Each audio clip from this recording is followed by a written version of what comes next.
Good morning, baseball fans. Welcome to the campus of Volunteer State Community College for today's game number 9, the third day of the TCCAA Region 7 baseball tournament being hosted here in Gallatin, Tennessee.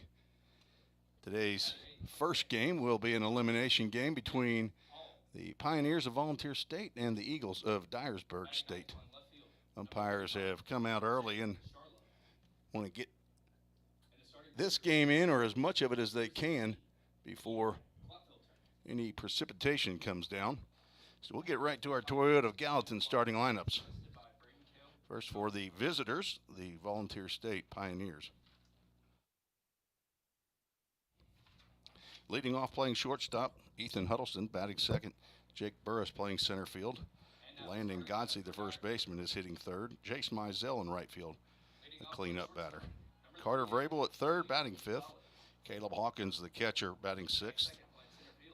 The DH today, Drew Webster, hitting seventh.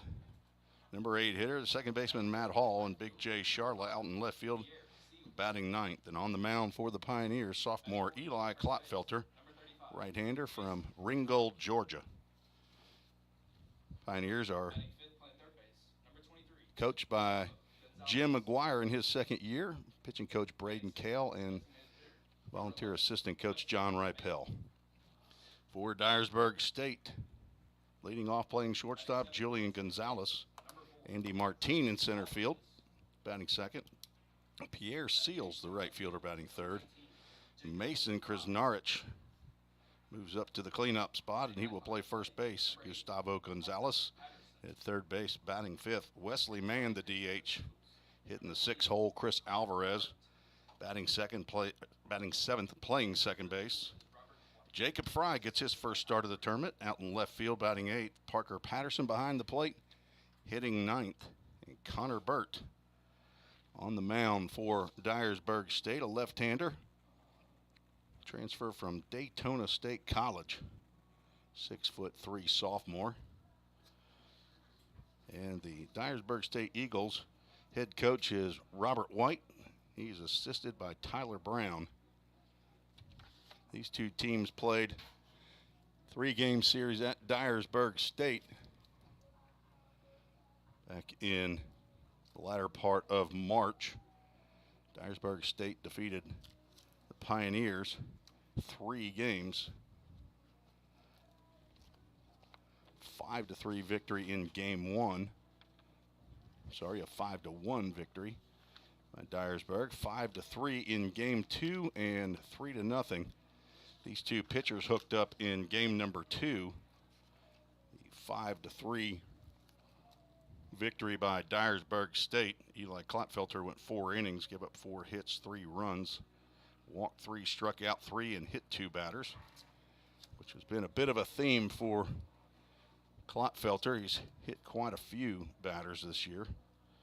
Connor Burt went 4+ innings. He also gave up 4 hits, but only 2 runs, which were earned. Walked 3, struck out 8 batters. Anthony Nelson ended up coming in as the second relief pitcher in that game, picked up the win. John Tomlinson took the loss, and Preston Martinez got his 5th save of the year. He finished this season with 6. Klotfelter for the year has appeared in now 14 games. So when he gets this start, 13 of them will be starts. Has a 4-2 record, 5.40 ERA, 48+ innings on the mound, 58 hits, 45 runs, 29 were earned, 29 walks, 49 strikeouts. So averaging right at 1 strikeout per inning. Has hit 15 batters. Connor Burt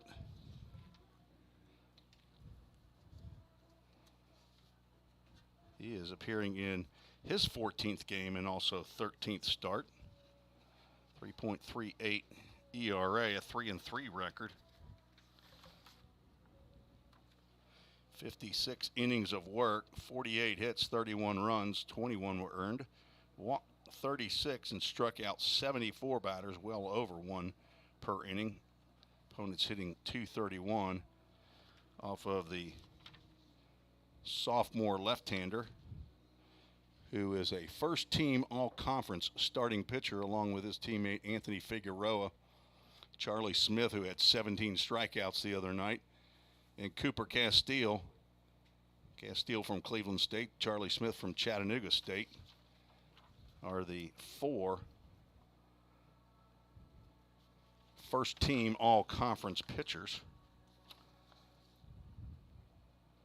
Dyersburg State also has outfielder Andy Martine on that first team. Pioneers have outfielder Jace Mizell, first team all-conference. Preston Martinez from Dyersburg State is the first team all-conference relief pitcher.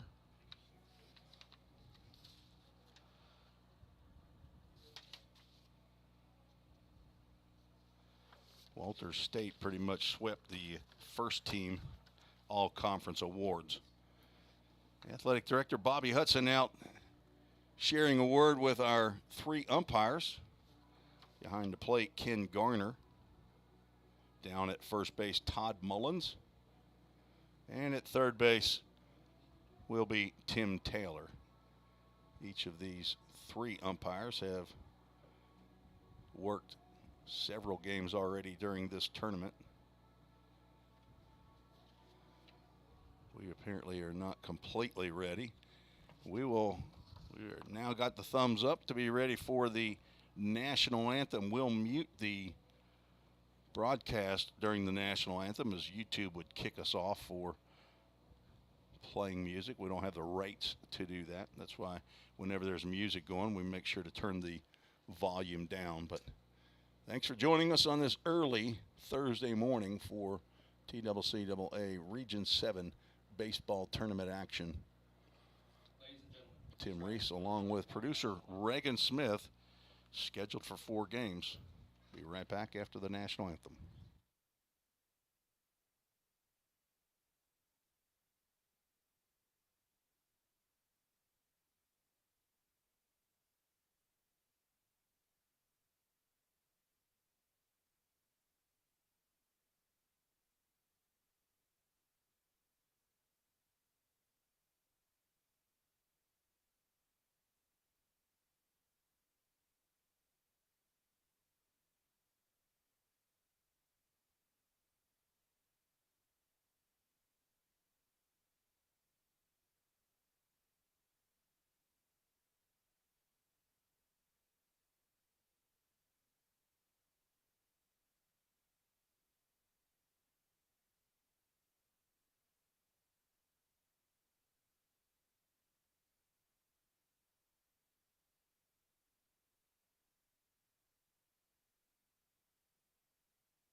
And our public address announcer, Alex Qualls, says, Play ball.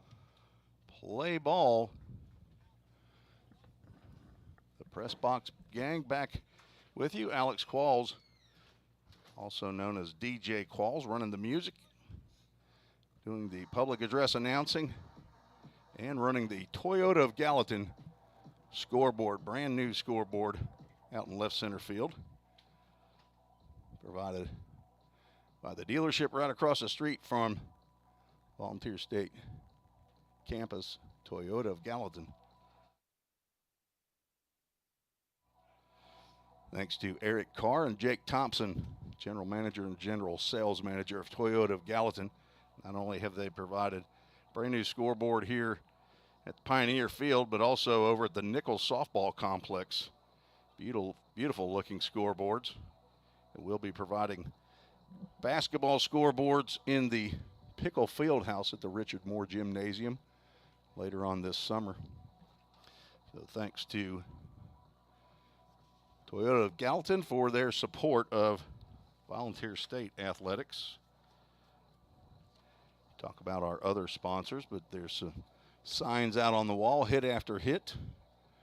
Game Time Sports Fields, Jersey Mike's, Doodat Communications, MGM Industries, Framework Athletics, Full Count Ministries, and Line to Line, along with Right Rug Flooring.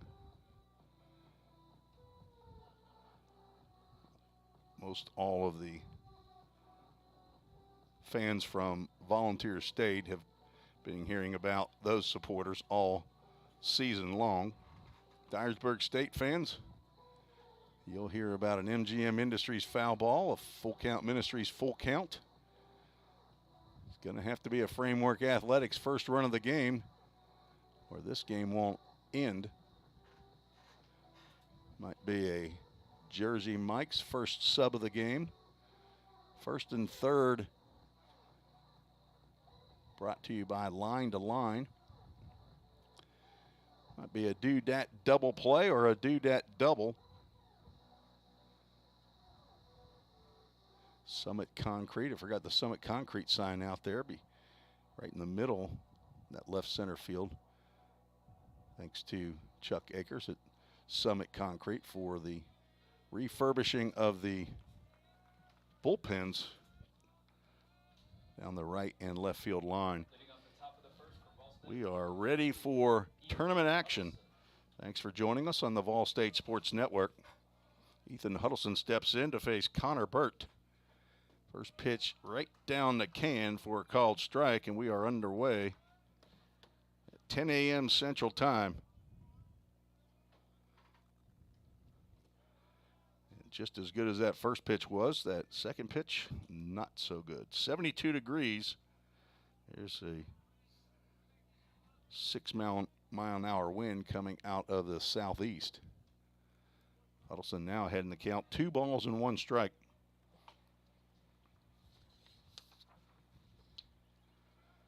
First team all-conference pitcher. There's a drive out to left field. That will get down. And to the fence, Ethan Huddleston will lose. No, he will not lose his lid. He will take it off. And that is his third double in the last 2 games. A leadoff extra base knock for Ethan Huddleston.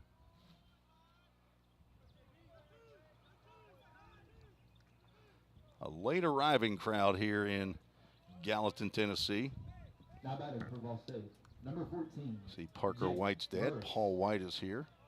Dyersburg State has a few fans off to our right as well. There's the head women's basketball coach here at VolState, Otis Keys, shown up to watch Jake Burris, the pride of Grove City, Ohio, step in.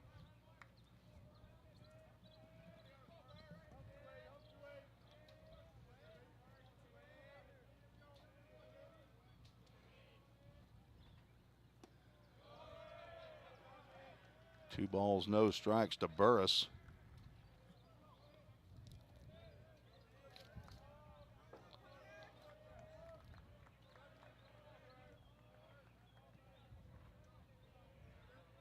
Burris struck out twice against Connor Burt in that game back in March. Swings and misses at that offering. This is Jake Burris's 129th game as a Pioneer. The most games by anyone on the roster. It's third year. He swings and misses at that pitch.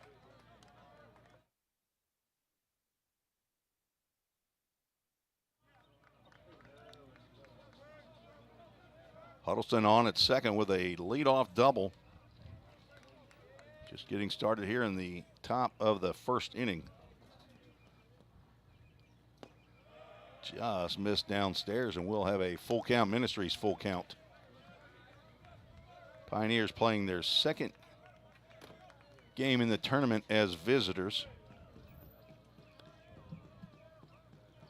Lost game 1, 11-8 to Southwest Tennessee. Then defeated Motlow State, and Jake Burris will walk. Huddleston will move up on the pass ball. Have to watch that replay, make sure that it was a bit wild, but Just kind of came out of Parker Patterson's glove. That's a wild pitch. It's pretty wide. And down to third base goes Ethan Huddleston, and we'll have our first and third brought to you by Line to Line.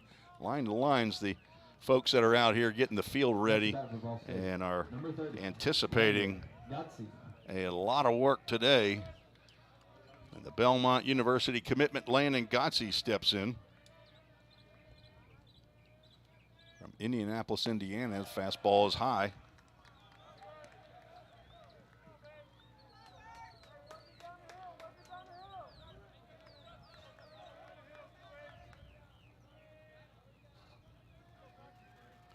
Gotze 1 for 2 against Connor Burt. Pitch fouled off, an MGM Industries foul ball.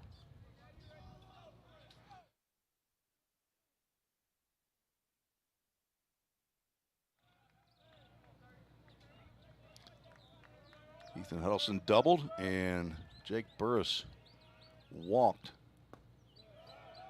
That ball gets away from Parker Patterson. Jake Burris had a notion to go to second, but held up. Huddleston moved up to third on a wild pitch, and Pioneers looking to take an early lead.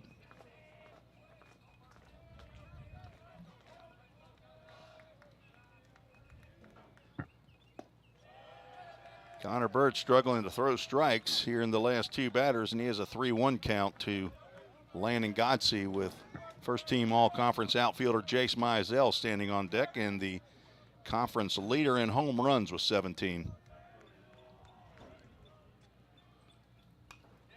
That pitch is fouled off to the right side, and we'll have a full count Ministries full count.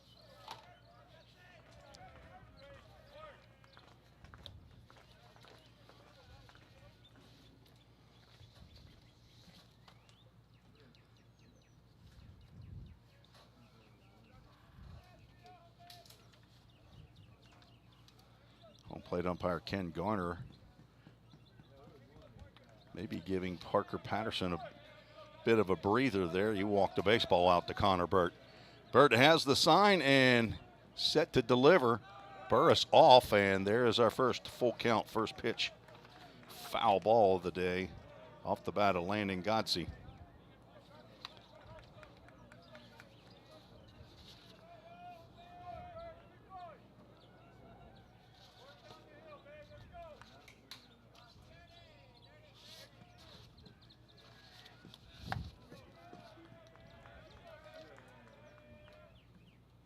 Swing and a miss, runner goes, throw down to second base, and we will have a batter interference, I believe. And that will result in a double play. Landon Gotze swung the bat, and his swing carried him in front of Parker Patterson. So Jake Burris will be out on batter's interference. I don't think that's a caught stealing, but now 2 outs, and Ethan Huddleston at third base. Sharp breaking pitch misses just inside. They're going to check at first base. Todd Mullins says no.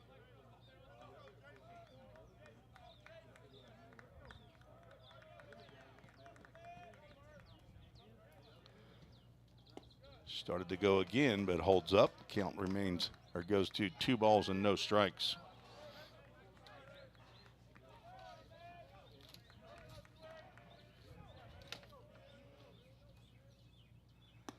Three and 0 to Jace Mizell. Mizell was hit by a pitch and walked off Connor Burt. There's a 3-0 pitch right down the can.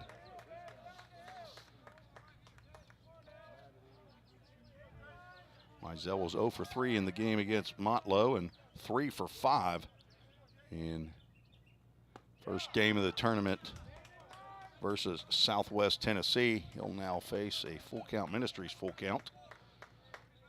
Huddleston standing on third base where he's been with nobody out. Popped up, that'll be playable for Mason Krasnarich looks like dancing a little bit, and he will have to make a backhanded play coming back toward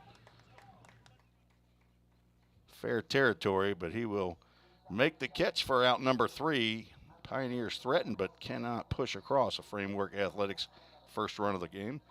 No runs, 1 hit, no errors, 1 runner left on base. Going to the bottom of the first, you're watching TCCAA action on the VolState Sports Network.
Tim Reese, Reagan Smith back for the bottom of the first inning. Scheduled for 9 innings here. Game number 9 of the tournament. VolState or Volunteer State versus Dyersburg State. Eli Klopfelter to deliver the first pitch to Julian Gonzalez, and that pitch is high and off the glove of Caleb Hawkins.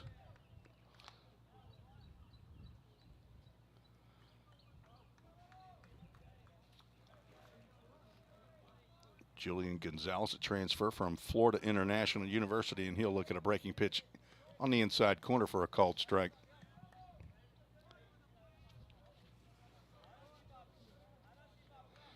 Dyersburg State lost to Walter State yesterday. There's a line drive down to right field. That will get down in front of Jace Mizell for a leadoff single. So both leadoff batters who are shortstops led off the game with base hits.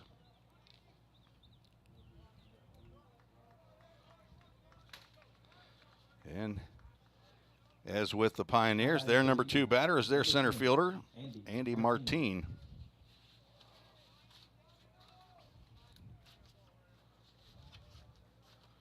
Martin was 1 for 1 in yesterday's winners bracket game versus Walter State. As he looks at a breaking pitch, it stays inside. He walked 3 times and was hit by a pitch. On base all 5 plate appearances.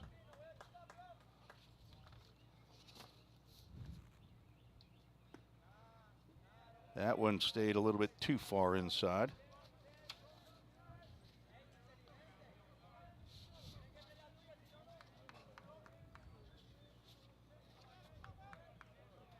Dyersburg defeated Columbia State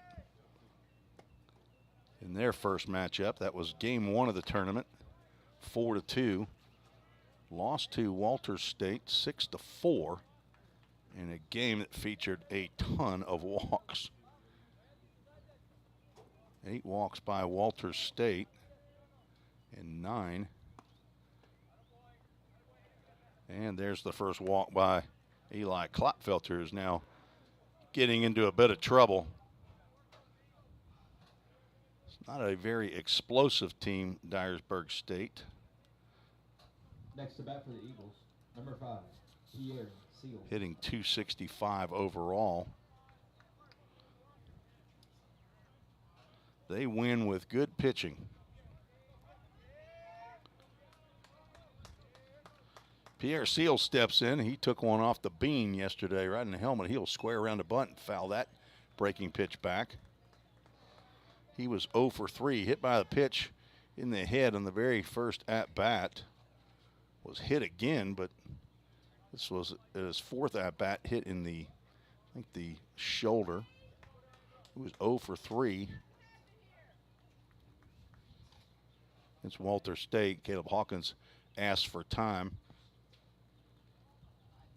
Pierre Seals was 1 for 4 with an RBI in the Columbia State game. Eli Klapfelter looking for a strikeout or a double play, and he'll get a bunted ball. Foul, says home plate umpire Ken Garner. Caleb Hawkins out on that one quickly. He was looking to get one of the 2 runners on base, but Gonzalez and Martin run well.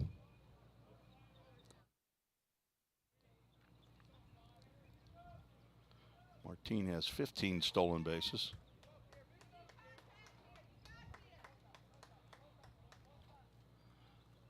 Gonzalez amazingly has none and been caught stealing 3 times. Swing and a miss, and down goes Seals on a high fastball as the ball gets by Klotfelter. Caleb Hawkins a little lazy on that throw back to Klotfelter. Either that or he was expecting him to come down the mound one more step. That ball went off to the right, but Landon Godsey paying attention, able to retrieve it before anybody moved up. Now 1 out, and a double play would get Pioneers out of the inning. Chris Norwich in there. He's moved up from 6th to 4th. Was 2 for 5 in yesterday's game versus Walter State. 1 for 3 in the Columbia State game. Modest 3-game hitting streak for Mason Krasnarich from Arizona, swinging from the left side. A 1 pitch just a bit outside. Krasnarich hitting .246, 2 home runs, 9 RBIs. Getting on base at a .417 clip. 6'6", and there's a breaking pitch that misses inside. He's a freshman. Red Mountain High School in Arizona.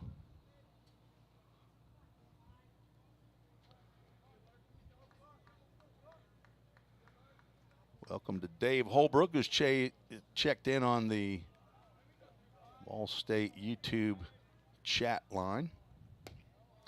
Klotfelter now down 3 balls and a strike. Already walked Andy Martin, who's standing on first base. Julian Gonzalez had an opposite way single to right field. On deck, Gustavo Gonzalez, the third baseman. 3-1 pitch, 1 out. Swing and a miss. Mason Krasnarich did not get cheated. Dyersburg State will have their first Full Count Ministries. Full Count. Go to fullcountministries.com. Find out all that the ministry is doing to share the gospel using baseball around the world. Bases now loaded. This is how Eli Klotfelter gets himself in trouble. Now 31 walks in his 48 innings. To go with his 15 hit batters, that's 46 free passes. Now Gustavo Gonzalez steps in. The bases loaded and 1 out. Klotfelter looking again for a strikeout or a do-dat double play. Gonzalez 0 for 3 against Walter State. 1 for 3 against Columbia State. He had a single and an RBI. Fastball misses up. Dyersburg was 6 hits against Walter State, and actually 1 more than the Senators, who's the top hitting team by far in the conference. They are the #1 team in the country, largely due to their hitting, but they also have a good pitching squad. There's a breaking pitch that Gustavo Gonzalez about came out of his shoes, but he came up empty. See smoke coming in front of the press box here between the field and the camera. Don't worry, I don't think the press box or concession stand is on fire. That's the grill off to the right, getting ready for some hamburgers. Breaking pitch, driven out to center field. This should score a run. Jake Burris back and makes the catch in right center field. Runner at second and third tag, and Gustavo Gonzalez has just given Dyersburg State the Framework Athletics first run of the game. Sacrifice fly. Drives in Julian Gonzalez.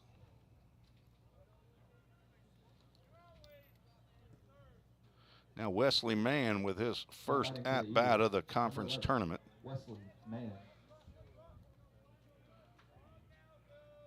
Man, transfer from Northwest Florida State College, 6'1" sophomore. Runner from first goes, throw down to second. He's going to get into a rundown.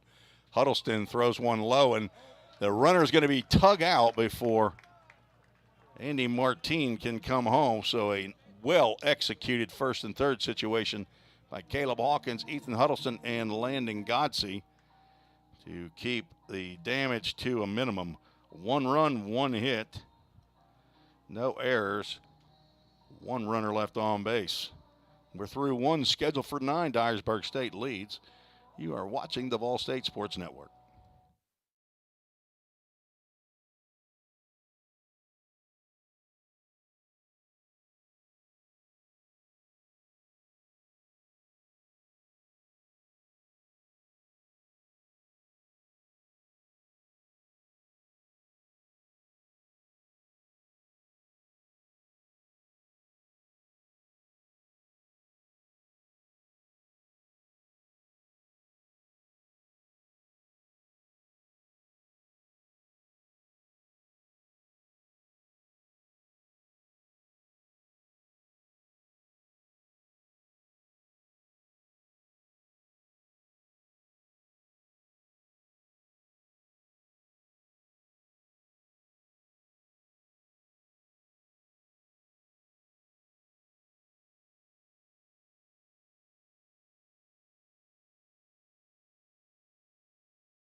Carter Vrabel leading off for the Pioneers, facing Connor Burt.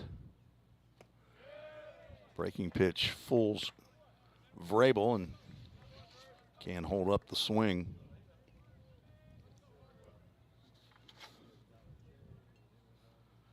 Carter is 0 for 8 in the tournament thus far. Came in on a hot streak, 11-game hitting streak, and the hottest he'd been all year as he fouls that one off to the right side, down in the count 0-2. Vrabel was 2 for 2 against Connor Burt, a double and a single. Maybe he'll get out of his slump. That was another one off an MGM Industries foul ball, thanks to Joe Gaskins and Patrick Stewart and the group over at MGM Industries on Free Hill Road in Hendersonville. They provided brand new custom windows here for our press box. Jerk down that third base line, that's fair, and down the corner for extra bases. Jacob Fry, the left fielder, digs that one out of the corner, and Carter Vrabel is now 3 for 3 off of Connor Burt. And another leadoff double for the Pioneers. Ethan Huddleston led off the top of the first inning with a double into left field. Could not push him across. Jacob Fry getting his first start of the tournament out there in left field.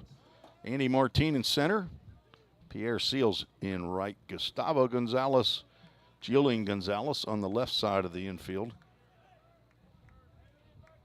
And Chris Alvarez and Mason Krasnarich on the right side. Parker Patterson catching Connor Burt, and that pitch misses inside. Caleb Hawkins 4 for 8 in the tournament. He came on for the injured Braden Vineyard, who took one to the head in game 1 against Southwest Tennessee. Ball in the dirt. There's a called strike. That was not a ball in the dirt. The one that ended up coming up and bouncing, hitting Braden Vineyard in the head. He will be out the rest of the tournament. 1 ball, 1 strike. And there's a line drive over the head of Julian Gonzalez, and that will get to the wall. Back-to-back doubles for the Pioneers, and there's the Framework Athletics first run of the game for VolState. Caleb Hawkins has caught fire. Has struggled mightily at the beginning of the year, and has picked it up here of late. Number 7, Drew Webster. Drew Webster, the DH, steps in. He was 1 for 2 in a role where he came in and substituted for Landon Luderman, who was 2 for 3, but it was a righty-lefty matchup, and Drew came in. Typically swings at the first pitch, as he did right there, popped up. First baseman Mason Krasnarich will come in and make another catch in a pop-up. This time it'll be in fair territory. Webster likes that first pitch. Pretty sure he swung at the first pitch he saw in both of his at-bats against Southwest Tennessee. Was 1 for 2, as I said. Now batting for VolState, number 2. As Caleb Hawkins' 6th double of the year, and Carter Vrabel's 16th that breaks a 3-way tie with teammates Landon Godsey and Jace Mizell. Matt Hall now steps in. The runner at second and 1 out. There's a changeup in there for a called strike. Matt Hall did not play in the game that Connor Burt pitched. Don't think he played in the series. Logan Molnar was a starting shortstop as that ball goes behind Matt Hall. I think in the Savannah Bananas type game, you can run to first on that, is what somebody told me, that you can steal first on a wild pitch, but we're playing by conventional baseball rules here. Matt Hall will look at a 1 ball, 1 strike count, but on that play, Caleb Hawkins moves over to third base. So the second wild pitch uncorked by Connor Burt. And that is an obligatory statement, folks. You cannot say wild pitch too often without using the word uncorked. Matt Hall taps one toward third, trying to score is Caleb Hawkins, and he will be tagged out. Did not try to blow up Parker Patterson, his counterpart behind the plate. Matt Hall will reach on the fielder's choice. That's a bang-bang play. You got to make a, you can't wait and decide. You absolutely got to make that decision, and a good play by Gustavo Gonzalez. Big Jay Charla steps in with 2 outs. That pitch misses outside.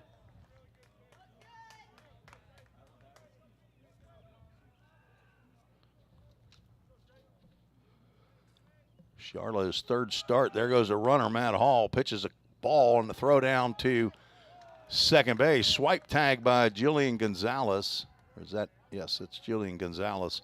Matt Hall gets his pointer finger in there for a stolen base just ahead of the throw. That throw was right on the mark. Runner now in scoring position for Jay Charla. Now 3 balls and no strikes.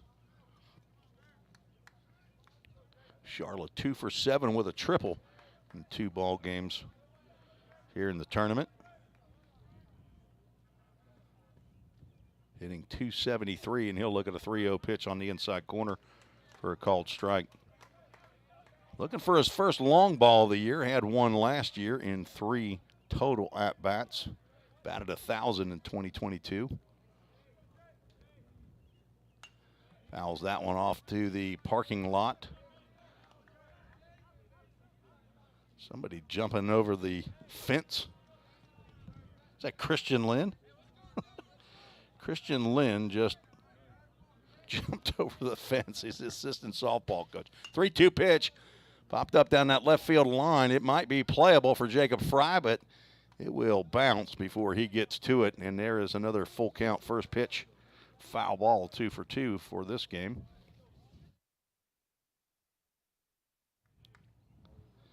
Somebody go down there and tell Christian Lynn he's got to pay $10 to get in this ball game.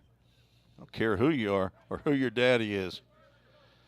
Legendary coach here at VolState, Johnny Lynn. 3-2 pitch to Jay Charla. Swing and a miss, and Connor Burt gets Charla on strikes. Second strikeout for Burt, and that will retire the Pioneers in the second, but they do score 1 run on 2 hits. The RBI for Caleb Hawkins. No errors, 1 runner left on base. We're tied up heading to the bottom of the second. You're watching the VolState Sports Network.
Wesley Mann back up in the batter's box where he was standing when Mason Krasnarich was caught stealing on the first and third double steal situation. He swings at the first pitch, breaking pitch from Klotfelter that goes out of play.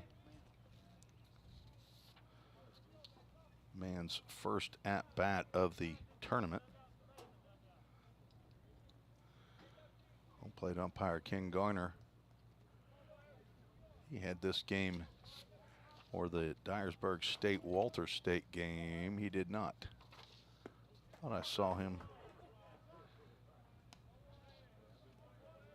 He did work the Columbia State Dyersburg game. Breaking pitch in there for a called strike, and Klotfelter ahead 2-2 now. It's a 3-pitch strikeout to lead off the bottom of the second inning. Strikeout number 2 for now batting for the Eagles. The right-hander they call Clot. A little easier than Klotfelter. Big Country Cade McKee got his 5th win of the year yesterday, and what could be his final appearance as a Pioneer.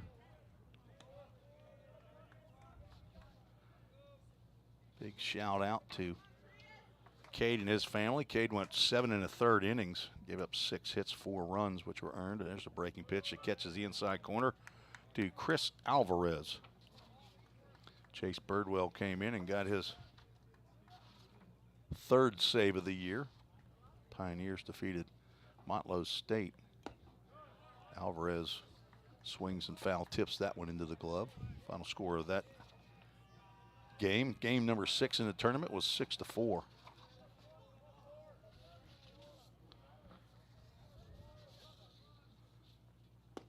Alvarez goes down on strikes. Klotfelter seems to have righted the ship here. Jacob Fry steps in. Next to bat for the Eagles, number 19. Fry Jacob came in as a pinch Fry. hitter in the 7th inning for Case Pettis.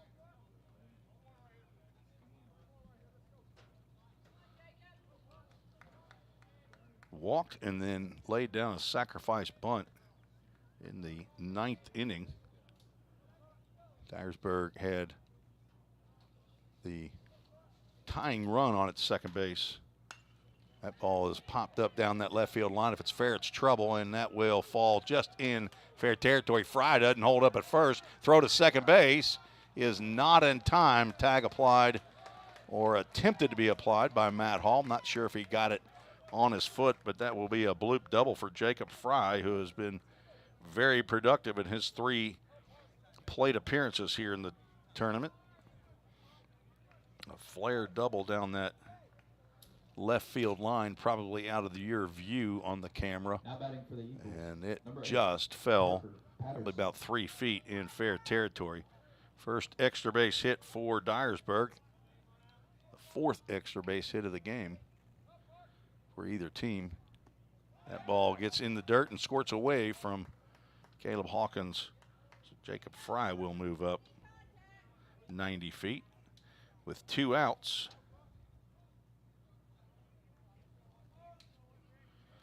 Parker Patterson will try to give Dyersburg State a lead back.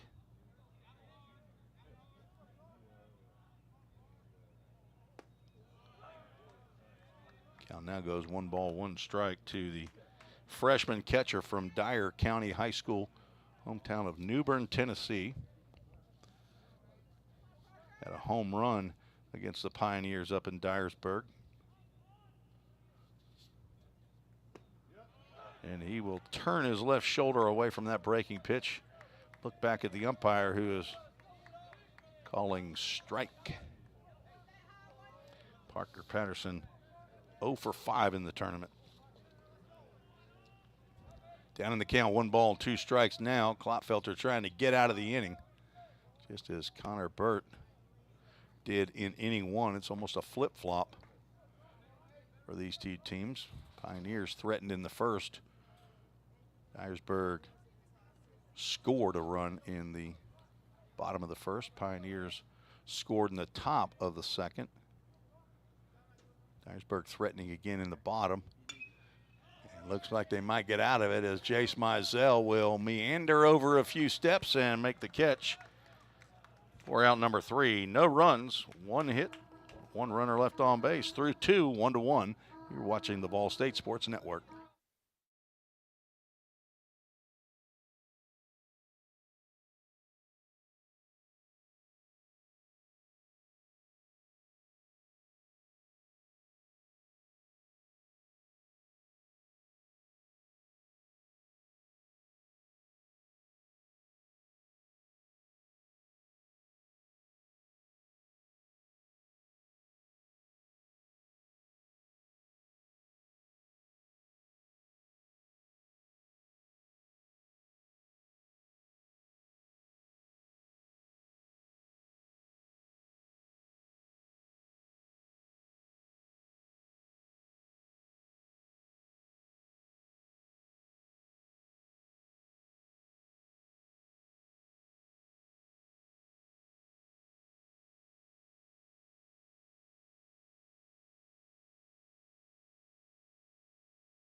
Tim Reese, Reagan Smith, and DJ Qualls, the press box gang, is Ethan Huddleston. back for the top of the 3rd. We're in the Tim Garrett Baseball Complex, Pioneer Field.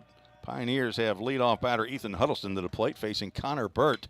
First pitch that Huddleston sees, drives right in front of Jacob Fry.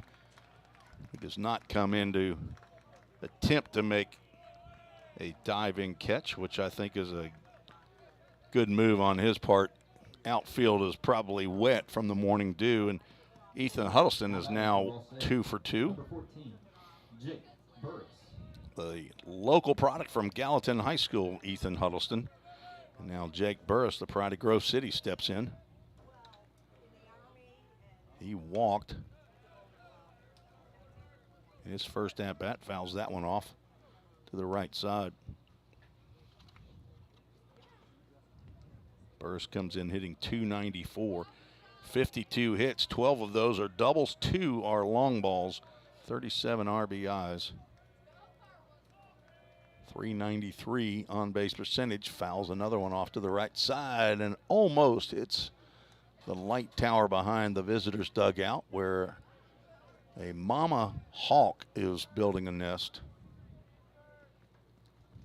Haven't seen her during the tournament here, but head coach Jim McGuire of the Pioneers, who's here practically every day, has been watching that happen. Burt got underneath that pitch, kind of slung it up there. Jake Burris, his 32nd walk of the year, which leads the squad.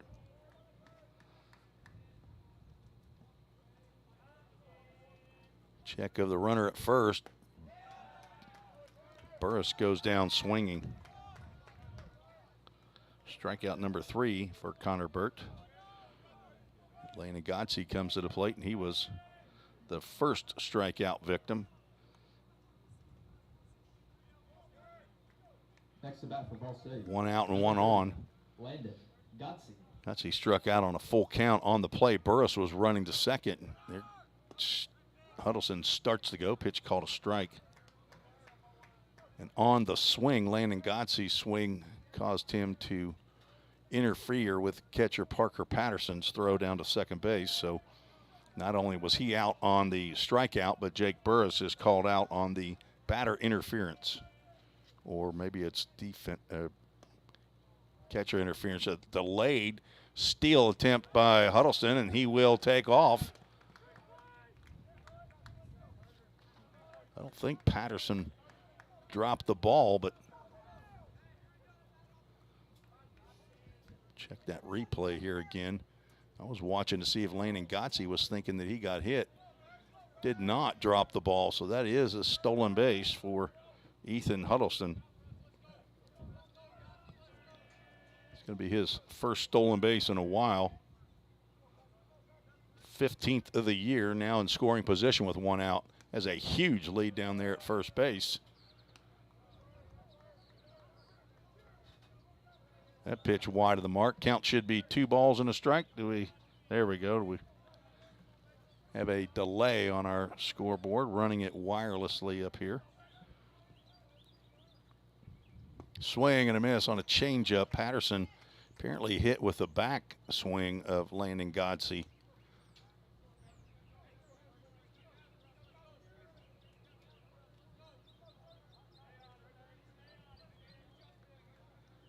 See if I can see the replay. You all can see replays too on YouTube. Yes, he did get hit on that backswing. Landon Gotzi was a number 2 catcher a year ago. Now the first baseman, signee of Belmont University. Not sure where he'll play, but drives one up into the air. This should be playable for Jacob Fry, who's now back to the warning track to haul that one in. That ball just kept going and going and going. It was an energizer bunny fly ball. But not far enough. 320 down the lines here at Pioneer Field. 345 in left center and right center, and 380 to dead center field where you see the flag at half staff. And it is laying limp out there. Half staff in honor of the victims of the Texas massacre about 5 days ago. Allen, Texas. Jace Mizell looks at a changeup on the outside corner for strike one. He popped out to first baseman Chris Narich in foul territory to end the first inning.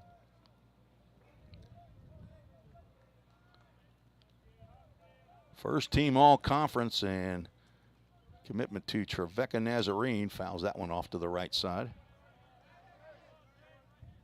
Mizell hitting .361. Second on the team with 65 hits. Godsey with 67.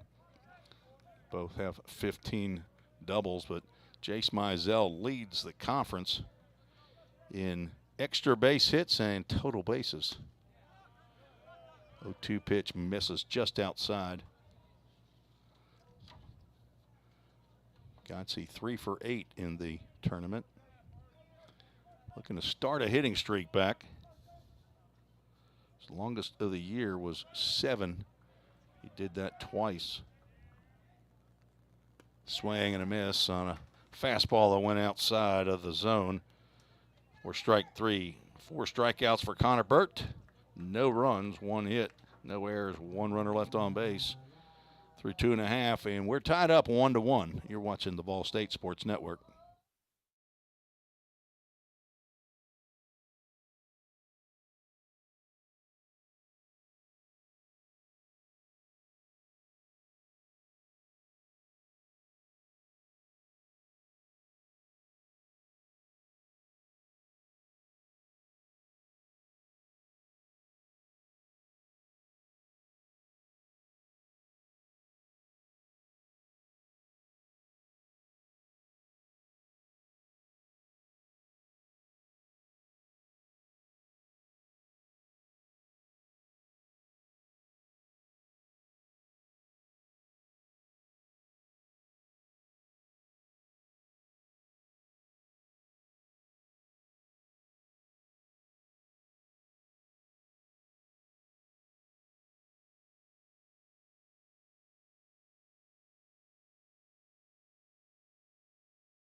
Tim Reese back on the VolState Sports Network.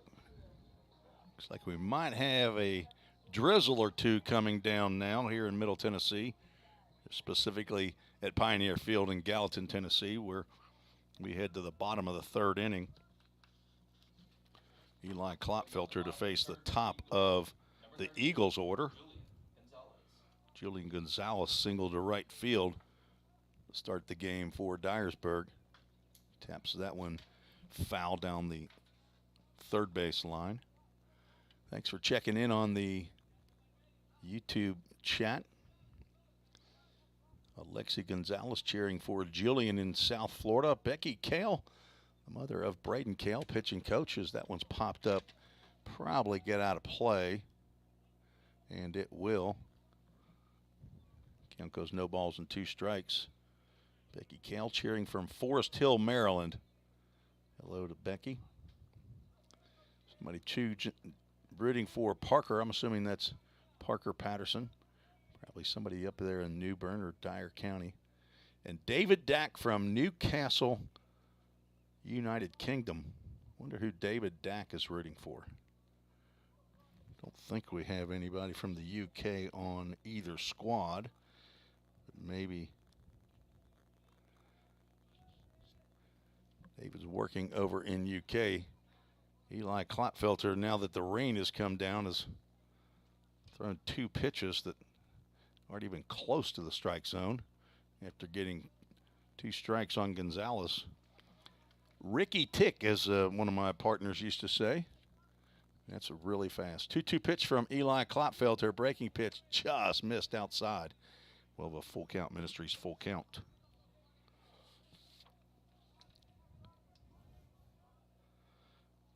Julian Gonzalez hitting .264. 39 hits, 10 were doubles, and now he'll take a walk.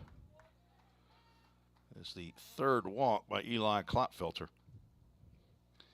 If you were with us in any part of yesterday's game, walks were aplenty. Not a whole lot of home runs, although we did finish the day last night with a walk-off grand slam off the bat of Aiden McCaskey. And now it sounds like the rain's coming down a good bit harder as umbrellas are around. Andy Martine squares the bunt, pulls the bat back, but home plate umpire Ken Garner says that is a strike. Martine walked in the first, was stranded at third. Doesn't square this time, lines one down to the Dyersburg State bullpen. It goes in and out. It rolls, stays foul. Somebody will come out of the bullpen down there to get it. Somebody has a whole bunch of equipment on, expecting trouble as he goes down that right field line, Reagan. Oh, he's the bullpen catcher. 0-2 pitch. Called strike three. Ken Garner, the home plate umpire, got into that one, and Andy Martine watched it. Mr. Martine believed that ball was low, and from my vantage point, I can't argue with Mr. Martine, actually. Fourth strikeout for Eli Clotfelter, so that is the first out here in the third inning. Now looking for a do-dat double play. Runner stays at first. Pitch is delivered outside.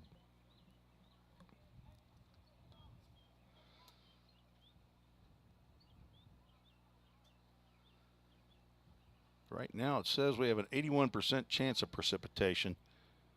I'd say it's a 100% chance. Breaking pitch blocked by Hawkins. The count goes 2 balls and no strikes to Pierre Seals, who attempted to lay down a sacrifice bunt in the first inning on the first 2 pitches that he saw. Ultimately struck out on a high fastball. Breaking pitch catches the outside corner at the knees. Seals 1 for 7 in the tournament.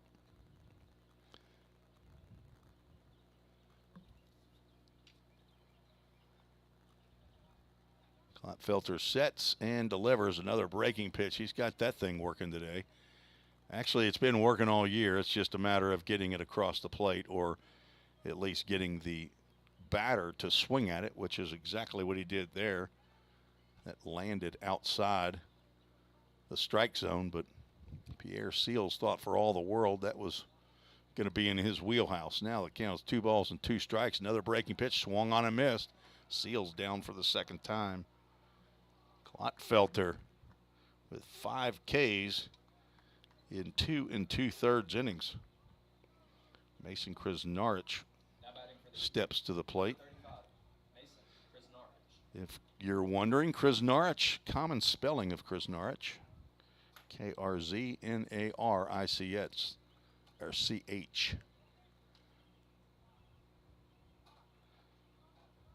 I surmised yesterday he's probably played hockey in his life, although it says that he went to high school in Arizona.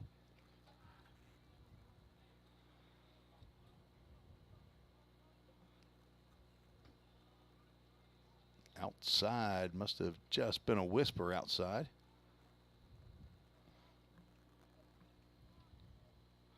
Rain is falling straight down, which is good for the broadcast. If it starts coming out of the north to the south, that's going to get all over the windows, and we're going to have issues on visibility, which we've had in the, I think that was the Motlow State series here between Motlow State and the Pioneers. 2 balls and a strike, 2 outs. Runner stays at first base, and that breaking pitch stays outside. On deck, Gustavo Gonzalez. Julian Gonzalez walked to lead off the inning. Clotfelter struck out Andy Martine and Pierre Seals. There's a throw over to first base. Gonzalez back.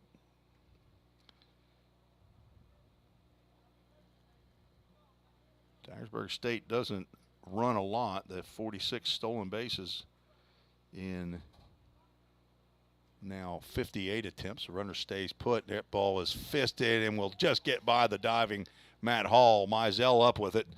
Gonzalez decides to drop the anchor at second base. That is a base hit for Krasnarich. He got just enough of it to get it just by Matt Hall. 3 hits now for Dyersburg State. They'll throw that baseball out. Next to bat for the Eagles, number 23. Krasnarich now with a 4-game hitting streak.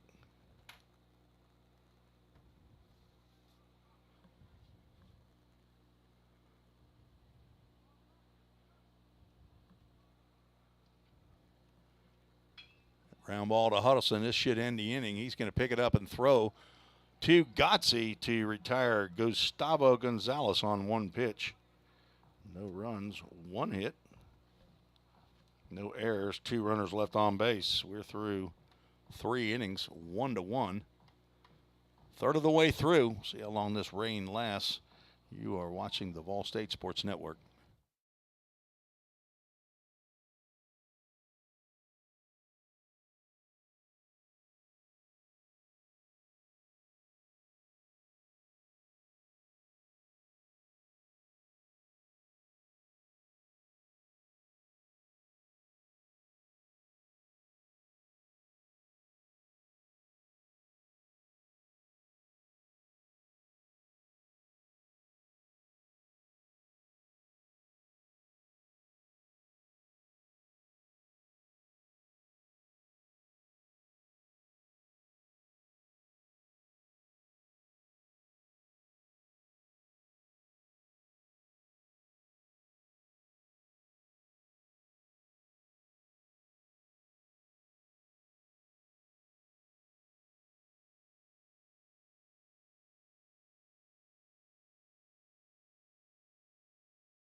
Carter Vrabel will lead off Fourth for VolState. again. Number 10, Carter Vrabel. And that means that Jace Mizell has made the last out of the inning twice. Vrabel doubled right down that third base line, and Gustavo Gonzalez says, "You're not going to do it on me again."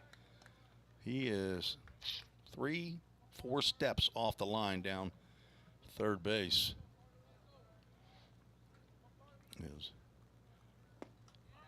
Vrabel swings and misses, now down in the count. Producer Reagan Smith with the view to show the third baseman down there. Good job, Reagan. 0-2 pitch to Vrabel. Swing and a miss on a high fastball, and he goes down on strikes. Strikeout number 5 for Connor Burt.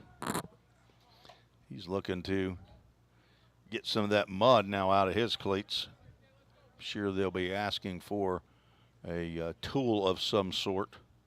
And that's exactly what home plate umpire Ken Garner is doing. They don't typically leave a weapon out there behind pitcher's mound for these pitchers because you never know about these guys. Pitchers are a different breed. And catchers will be the first one to tell you. Especially left-handers. Just teasing, folks. Don't get on the chat and say, "What are you talking about?" I'm not anti-Connor Burt or any other left-handed pitcher. But if you see somebody wearing a hat cockeyed, 98% of the time it's a left-handed pitcher. I don't know why. CC Sabathia used to do it. Gosh, there's trying to remember that other guy on the regular who had his just a little cockeyed. And then after that, I think everybody just decided to do it. Marcus Stroman decided to do it, a right-handed pitcher. Well, I guess now they're probably looking for some sort of a spade. I don't know what they're doing. I mean, how big of a tool do we need out here? Are we asking for some? There we go. The line-to-line ground screw is bringing out some dry. We used to call it diamond dry. What do they call it now, Qualsey? conditioner. Is it conditioner? Is that what they call it? There's a bag of conditioner being brought out by a couple of the line-to-line members. Thanks to Bill Marbett and Stephen Dotson for their work this week. They're going to have a busier day today than we had yesterday. Yesterday, low 80s during the day, no precipitation whatsoever. Head coach Jim McGuire, who's wearing a couple hats today, along with that base coaching helmet. He's still dealing with the care of his field here, the Pioneer Field, the one he's responsible for, along with coaching his club. But he's been a busy man, along with athletic director Bobby Hudson, who's taken tickets. He's been handling food deliveries. He even got his stepdaughter to be our public address announcer for a couple innings yesterday while DJ Qualls was off on an appointment. I think it was a manicure pedicure situation that he'd had that appointment set for months and just couldn't get out of it. I mean, who doesn't love a good pedicure? Glad to see he's wearing socks today. Yesterday he came in with those. You wear those little flip-flop things coming out of there. Is it still bright red down there on those toenails? Qualls, don't want to play this game that I'm playing. Umpire Todd Mullins apparently over there trying to get maybe a biscuit or something during the delay. He's now back in place, and we are ready to go with one out here in the top of the fourth inning. Connor Burt delivers to Caleb Hawkins in the dirt and will get us a new baseball.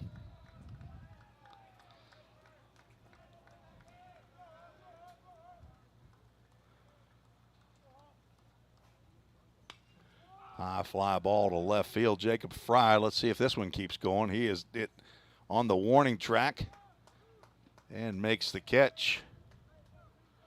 Route number 2. Hawkins doubled into left field.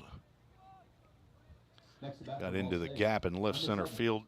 Drove in the Framework Athletics first run of the game. 2 outs. Drew Webster at the plate to see if he swings at that first pitch from Connor Burt. He does. Taps one toward short.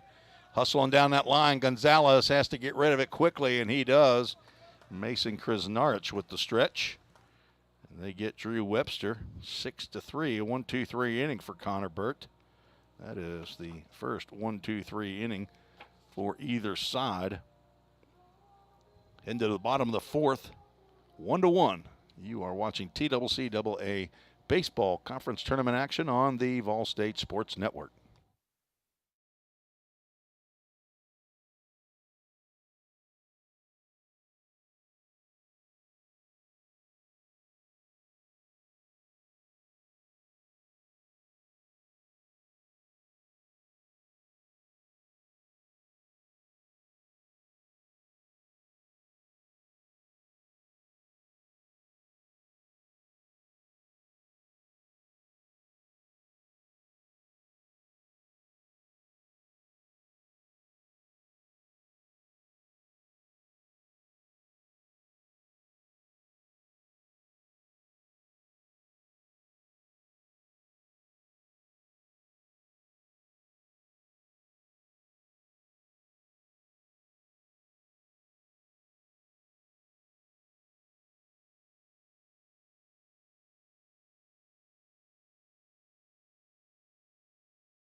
Tim Reese back at Pioneer Field at the campus of Volunteer State Community College, as we are now going to be in a weather delay as both teams head down to perform tarp duty here at the Pioneer Field. All-world trainer Justin McKinney is also our weatherman, has come out and talked to the umpires and said, this is what's going to happen over the next whatever time period, and decided that this rain is going to stick around for a little while. So he is advised that they put the tarp on. Not sure how long we're talking about, but we will be in a weather delay. And as soon as we know how long of a delay this will be, then we'll either post it on our little tag that we have. I think that producer Reagan Smith is getting that ready. So you can go ahead and put that up, Reagan, if you want to. And we can at least say howdy to Jolie Burt. Let's go Connor and the Eagles. She is down in Tampa. Welcome to the broadcast. And Corey Bolt rooting for Clot. So if you're listening and you want to check in, let us know who you are, or at least where you're watching from and who you're rooting for. One of these teams will continue on and play a second game today, or possibly, depending on weather. They will play the winner of this game will play the winner of the next game between Southwest Tennessee and Roan State. And that will be the fourth game of the day, or whenever this day finishes, I guess. The winner's bracket game between Walter State and Chat State is the third game here of day 3 of the conference tournament. Those are the number 1 and number 2 seeds. So after this game, we'll be down to 5 teams, and after the next game, we'll be down to 4 teams. Southwest Tennessee takes on Roan State after Southwest Tennessee was run-ruled by Chat State after a walk-off grand slam by Aiden McCaskey. There was 2 grand slams in that game yesterday. Scott Campbell had one, and Aiden McCaskey. So we will take a break. The tarp is on the field. Thank you for watching today. Hopefully we'll be back shortly with some more baseball here in an elimination game. Nobody likes to think about elimination day in a tournament, but one of these teams will have their season finished. VolState is now playing their 54th game of the year. Dyersburg State playing their 53rd. Both have similar records. Pioneers 31-22. Dyersburg State 32-20. Dyersburg the number 4 seed and VolState the number 6 seed. Although in the minds of these two teams, they can't help but think about the 3-game series back at Dyersburg State, where Dyersburg had their way against the Pioneers. So VolState is trying to get over that hurdle, and Dyersburg State trying not to look ahead. So we will take a break and come back and give you further information as soon as we know anything. Thanks for watching the VolState Sports Network.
Well, as you can see, we are still in a weather delay. Tarp is still on the field, obviously, and there is no definitive word yet as to when that tarp will come off. At least has not been communicated to the press box. But I think that word may be that we'll have a little bit of a gap, weather gap, maybe here shortly. But the word I have is that once the tarp is being taken off, or once it has been taken off, players will get about 15 minutes to get ready, and then we will resume action. But I know there is further precipitation that is expected here in Gallatin later on this afternoon, probably this evening, but you all can check your favorite weather apps and find out the same information that we have. Looks like heavy rain around 5:45, 6 o'clock here, and then will decrease just a bit. I know they'll at least try to be getting this game in.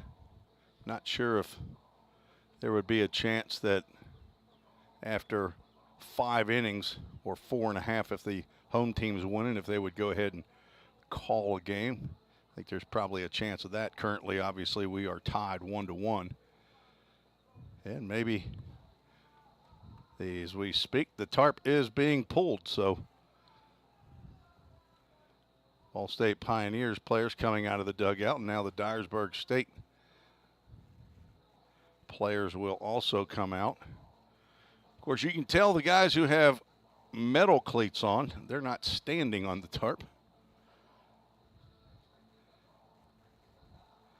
Looks like as we watch these guys work, a little bit of an issue right here down toward the home plate.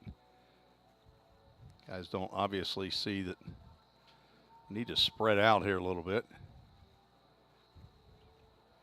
So we should be back in action, I would say, at about 12:35 is what, maybe 12:40. I'm not sure that they'll drag the field if we got an issue. And now we're coming back. Coach McGuire is telling them, hey, we got a problem.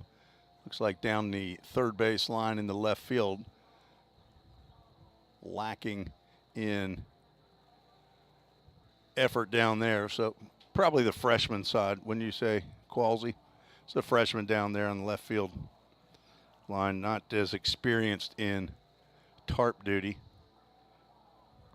So we'll take a break. We will leave the scene on the field here as we go to break. We'll come back and also try to put up a note there on the screen as to when we expect the game to resume. Thanks for sticking with us on the VolState Sports Network. We're in game 1 of the day. It is game number 9 of the tournament. Check back in about 15 minutes. You're watching the VolState Sports Network.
Tim Reese along with Reagan Smith, the producer, back for the continuation of today's game 1, game number 9 in the conference tournament.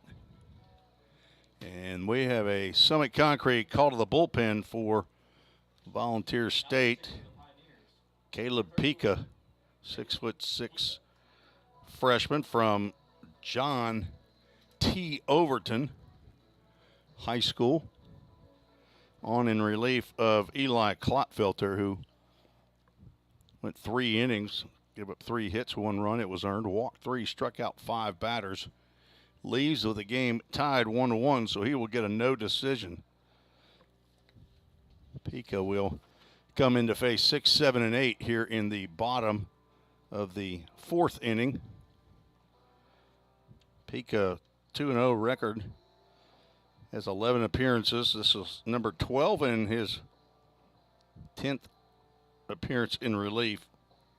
A 1.69 ERA, 21 plus innings of work, 12 hits, 5 runs, 4 earned, walked 14, struck out 37 batters.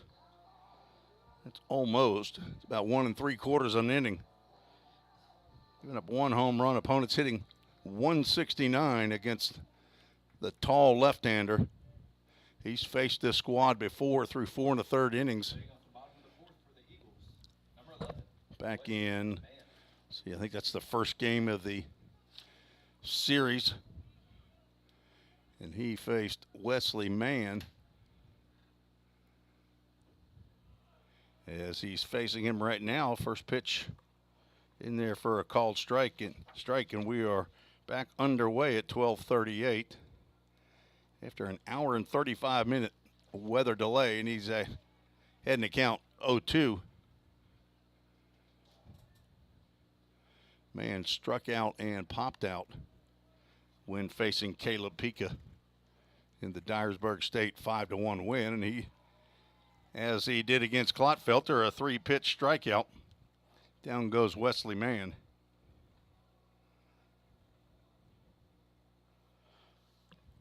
Brings to the plate second baseman Chris Alvarez, who also struck out in the 2nd inning. So Pica has had an excellent freshman year. Pop that one up in the middle of the infield. Let's see who's going to take that. Matt Hall is over and moving a little bit closer to his shortstop, but makes the catch. 4 pitches, 2 outs. As Dyersburg State bats in the bottom of the 4th. Dyersburg State scored 1 in the 1st. Jillian Gonzalez led off the ball game with a single. Came around to score on a sacrifice fly. Breaking pitch from Pica to the left-handed hitting Jacob Fry, who had a bloop double down that left field line. Was stranded at third base after a wild pitch. Fastball misses high. Count goes 2 balls and no strikes. We'll reset the defense. Jay Charl out and left. Jake Burris in center. Jace Mizell in right. Vrabel and Huddleston on the left side. Hall and Godsey on the right side. Caleb Hawkins behind the plate. That ball's popped up out to Jay Charla. This should be a 1-2-3 inning for Caleb Pica. Good start for the Pioneer lefty. Just getting started in the continuation of the first game of day 3 here at the TCCAA Conference Tournament.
Heading to the top of the 5th inning.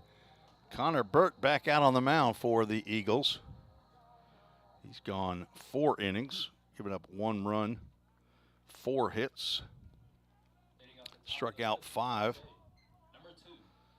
and has walked 1 batter. But he is coming out after the hour and 35-minute delay. He will face Matt Hall, starting off here in the top of the 5th inning. Called strike. Matt Hall reached on a fielder's choice. Caleb Hawkins was at third base. Matt Hall hit a high chopper down to Gustavo Gonzalez at third as he swings over a changeup. Hawkins on a contact play was off for the plate. Easy throw from Gonzalez to Parker Patterson at the plate. Retired Caleb Hawkins. Swing and a miss. Another changeup. 3 pitches and down goes Matt Hall.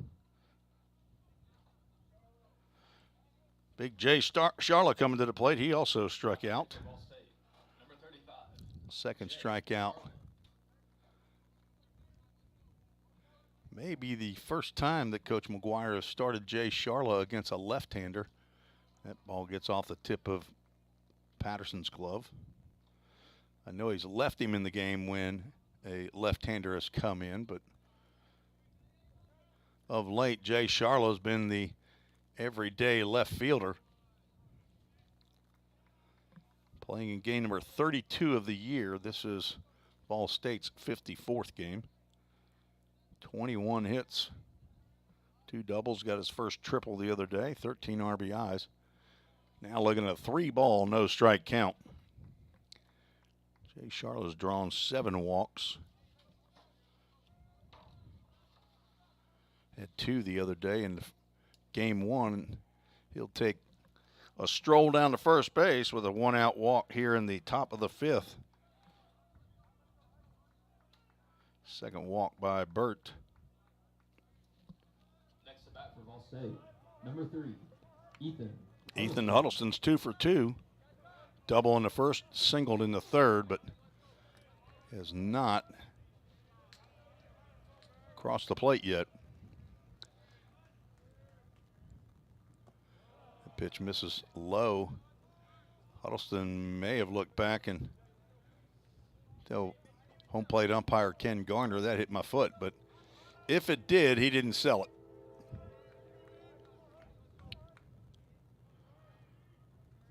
Burt with a couple looks at Charla, pulls the string again. Appears as though Burt has gone to that changeup here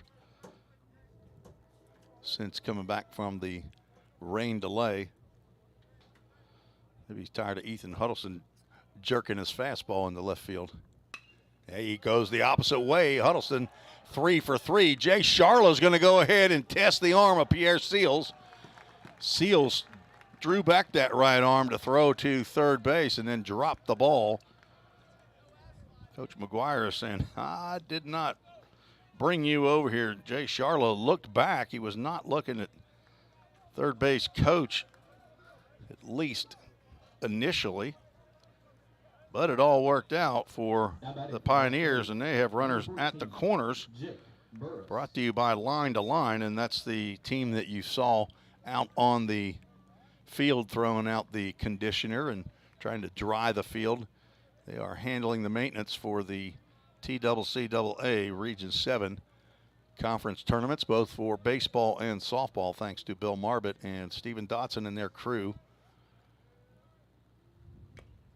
Swinging a foul tip into the mitt. Jake Burris struck out in his last at-bat, walked in the first inning. Pioneers looking to take the lead here in the top of the 5th. Flag is just laying out right at the top of the batter's eye fence. That ball gets by Big J Charlotte, going to try to score, and he will not. That ball did not get far enough by Parker Patterson, and he delivers a strike to Connor Burt, who is covering. So Jay Charlotte will be out 2-1. That is a caught stealing. Huddleston will move down to second base, and that probably will go as a pass ball.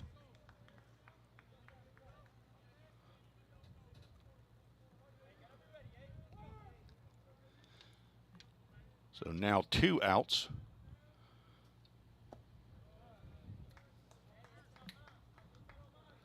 Pitch is low and inside. It's 1 ball, 1 strike. No, 2. Should be 2 balls. 2 balls, 1 strike. 2 outs. Qualzy, you got 2 outs up on the scoreboard?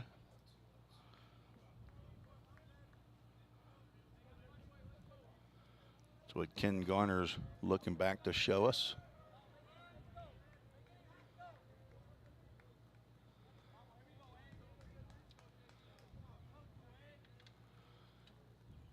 Two one pitch driven into right center field. This could split the gap, and it will scoot on through. And Jake Burris is going to hold up at second base. Throw over the first cutoff man, gets to cutoff man number 2. And Jake Burris finally solves Connor Burt. That's his first hit off of Burt.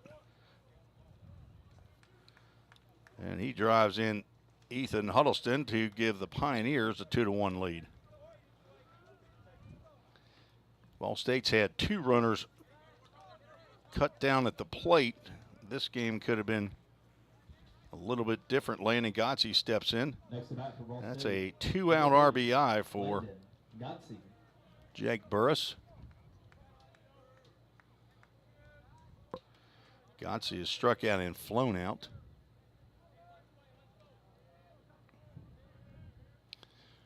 Burt steps off, and Parker Patterson goes out to chat.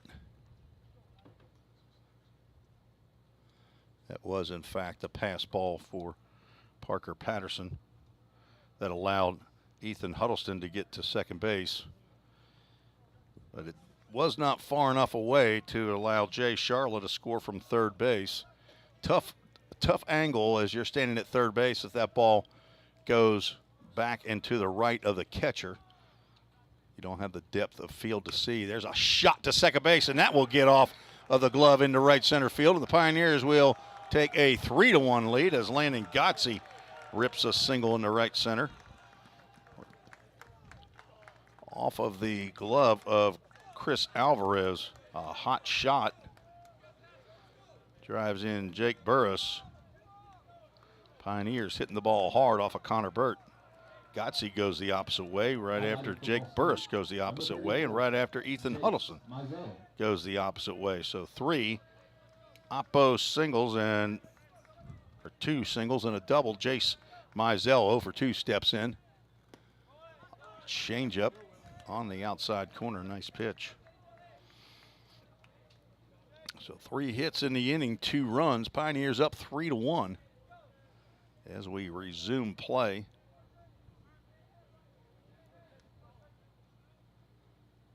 Just rip down the left field line. That will get out of play right on through the road that goes right by Pioneer Field.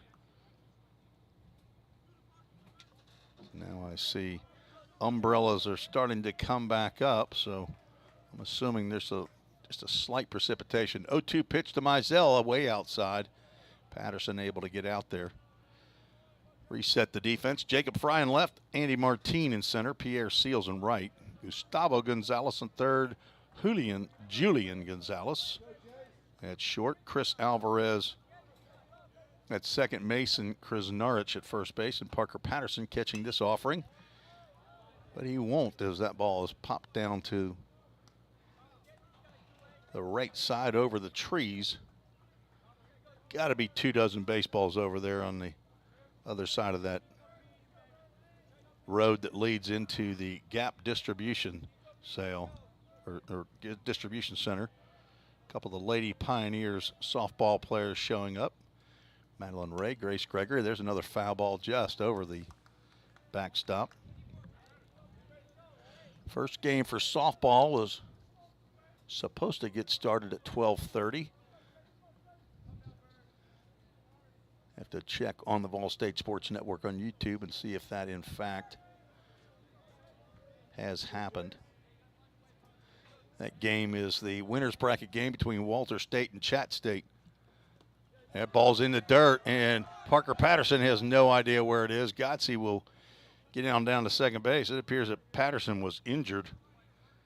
Not sure if that's where that got him, but he's taking his mask off, and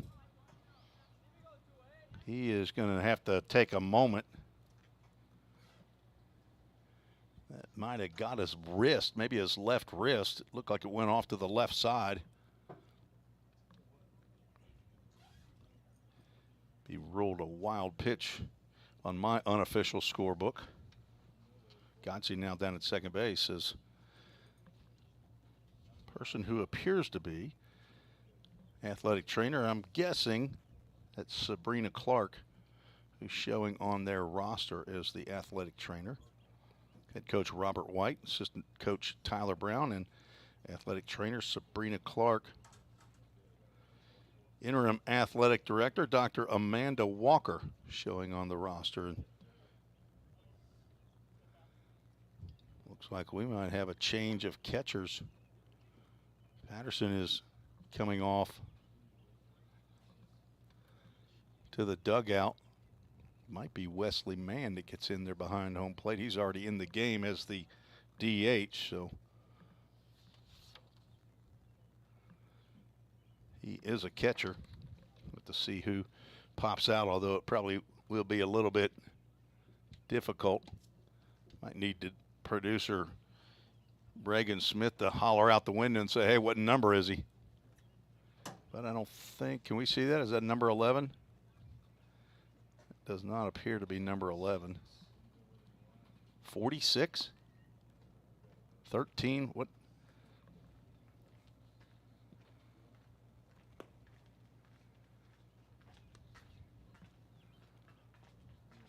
Qualsey, you might have to yell out the window and ask what number. We can't see that number with.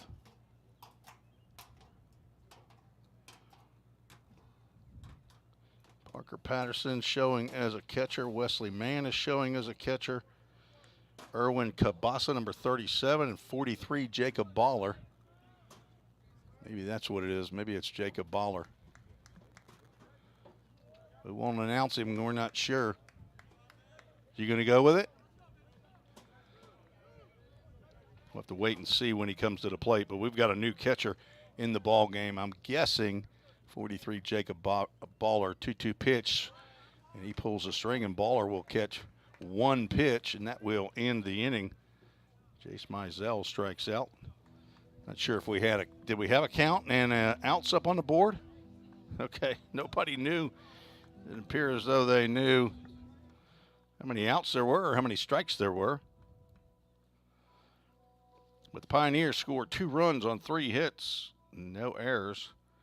1 runner left on base. Heading to the bottom of the 5th inning. 3-1 Pioneers lead.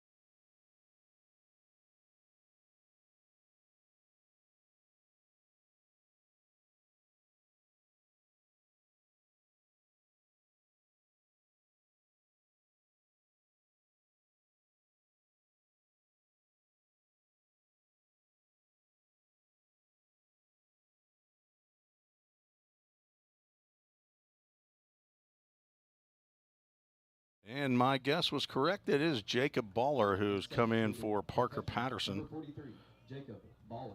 Came in and caught 1 pitch in the top of the 5th inning. Caleb Pica will face him as the first batter in the bottom of the 5th. Jacob Baller comes out swinging. The name like Baller, you would think he would. Of course, a fantastic basketball name. Breaking pitch. Tapped foul down the left side. Baller, 6'3" freshman from Poplar Bluff High School in Missouri. got in as a pinch hitter yesterday's game. Pika just missed inside with that one. Baller had a hit in his only at bat. That was in the 8th inning. So he's 1 for 1 for the tournament. 1 ball, 2 strike pitch. That will hit off of his wrist. Pika got inside too much. Baller, the second catcher, hopefully he's okay, or we might be getting down to a third catcher.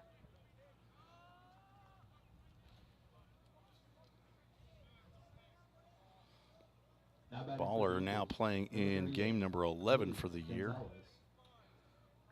Batting .200 after that single yesterday.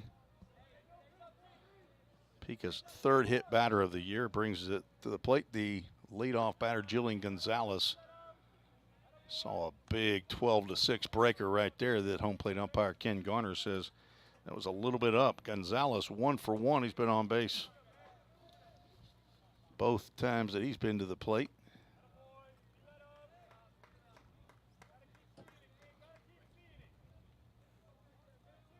One for 7 in the tournament.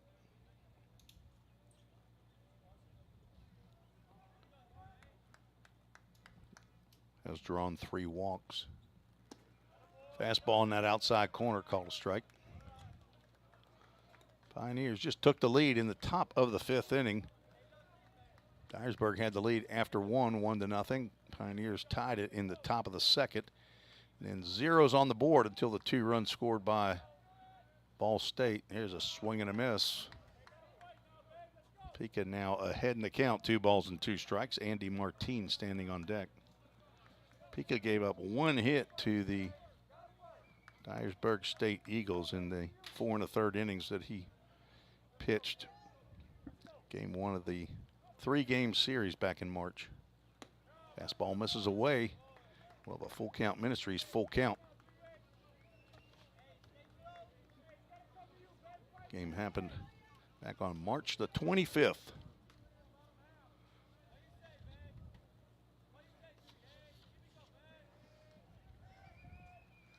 Three-two pitch popped up in the infield.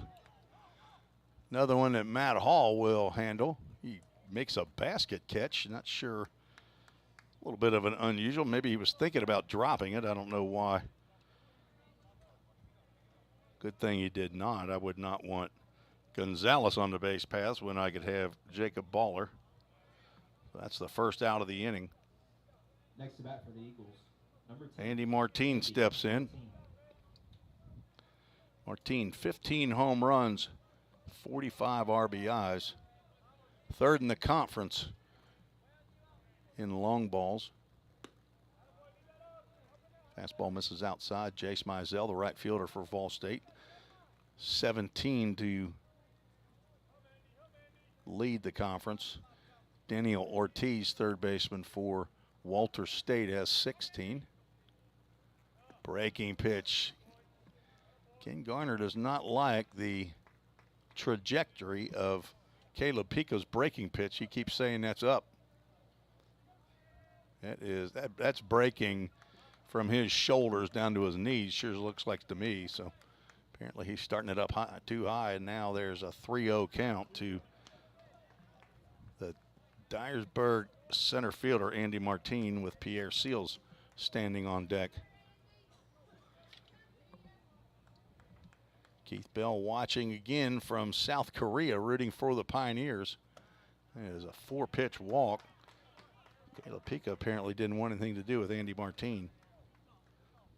Martin hit a home run in that game. It was not off of Caleb Pika, though. It was off of another left-hander, Cade McKee, who went 2 2/3 and knocked around a good bit. Had 8 hits, 2 walks, gave up 5 runs. So a hit batter and a walk here in inning number 5. Pika retired the first 3 batters he faced. Struggled here in this inning. There's a breaking pitch that apparently was better liked by the home plate umpire. He called that a strike. Seals has struck out twice. He is Glad to see Eli Klotfelter gone. Klotfelter started this game, if you're just joining us, went 3 innings, and then we had a weather delay of 1 hour and 35 minutes. Head coach Jim McGuire pulled him for freshman Caleb Pika. Fastball misses outside. Caleb Hawkins, the catcher for VolState. If you're looking for the starting catcher for the Pioneers, he was injured in the first game of the tournament. Will not return. So 2 catchers. Throw back to second base, and Jacob Baller, the backup catcher, is safe in at second base. He came in for Parker Patterson, who was injured on a ball in the dirt at the top of the 5th. 1 ball, 1 strike, 1 out. Runners at first and second. Pika delivers. There's a fastball in the outside corner. Beautiful pitch.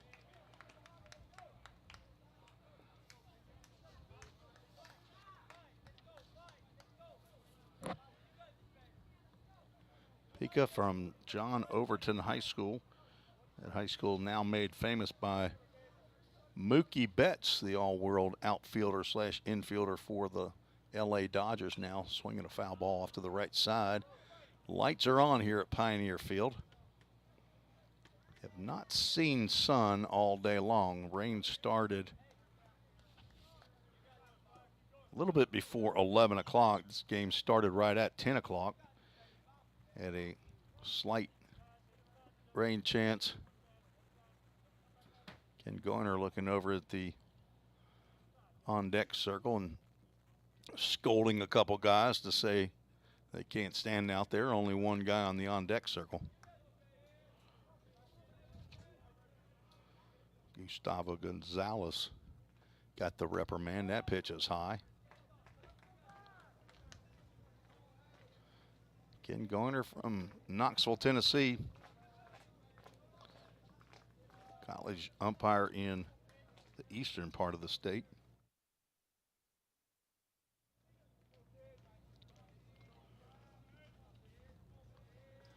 Couple hundred of you watching this 2-2 pitch. Fouled off the screen back. Thank you again for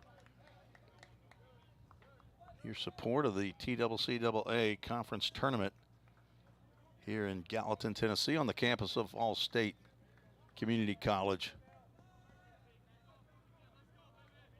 David Dack watching from the United Kingdom. Keith Bell watching from South Korea. Ground ball to short. Ethan Huddleston starts to throw to second base and drops the ball. Pierre Seals will reach on the error. Bases are now loaded. Ball's going to be wet when it hits off the grass. Isn't any question. That's an unfortunate happening for Caleb Pika.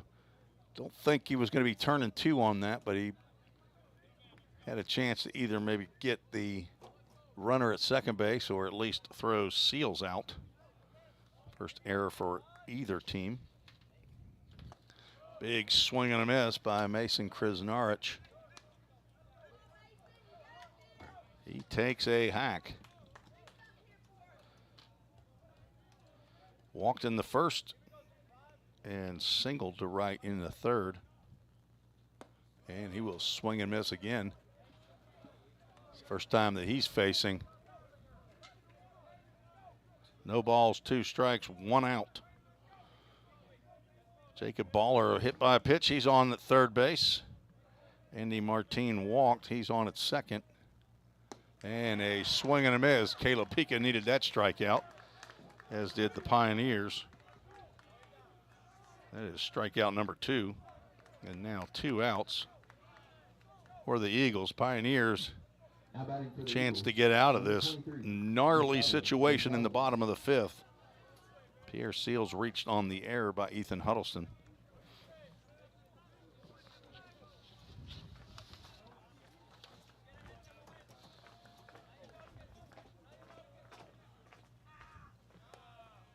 way high and outside. Good thing Caleb Hawkins is about 6'2". That is Ethan Huddleston's second error of the conference tournament. As the rain starts coming down a little bit harder, you can actually see it now. Not sure how long this little front's going to come through. Swinging a foul ball over the screen. Southwest Tennessee Salukis players have shown up. They're sitting right down in front of the press box. They all started to get up. I thought they were heading to get out from underneath the rain, but see R.H. Franklin down here. He's not worried about a little bit of rain. Bryce Turner. Pika tried to step on one there on the 1-1 pitch and misses down. Nice block by Caleb Hawkins. Gustavo Gonzalez is hit a sacrifice fly and grounded out to short. Driven in the only run of the game so far for Dyersburg. Breaking pitch, nice. Right over the plate. That was a sharp breaker. Count goes 2 balls and 2 strikes. There are 2 outs. The bases are loaded.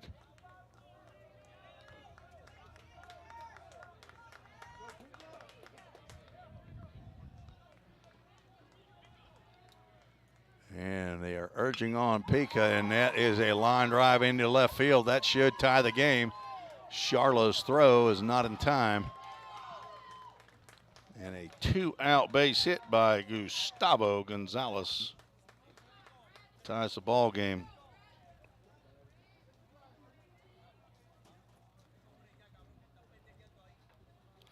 The first hit of the inning. And we have a new batter, number 7.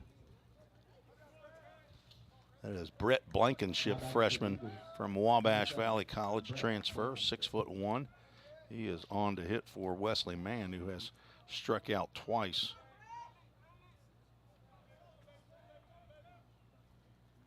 He fouls the first pitch that he sees from Caleb Pika to the screen. 3-3. Here is the Eagles back in the bottom of the 5th. This is Brett Blankenship's first at-bat of the tournament. Has 2 on, 2 out. There's a big breaker in there for a called strike.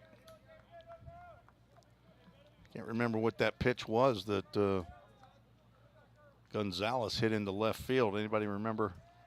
Was it a fastball? See on an 0-2 pitch right here if Pika stays with that breaking pitch. He will not. There's a ground ball that Matt Hall just has go off of his glove. 1 run will score. Looks like Hall was trying to make a sliding grab of that one and just didn't get the glove out there far enough. And that's another RBI single. And Dyersburg State has the lead. Another 2 out. Not Chris Alvarez steps to the plate.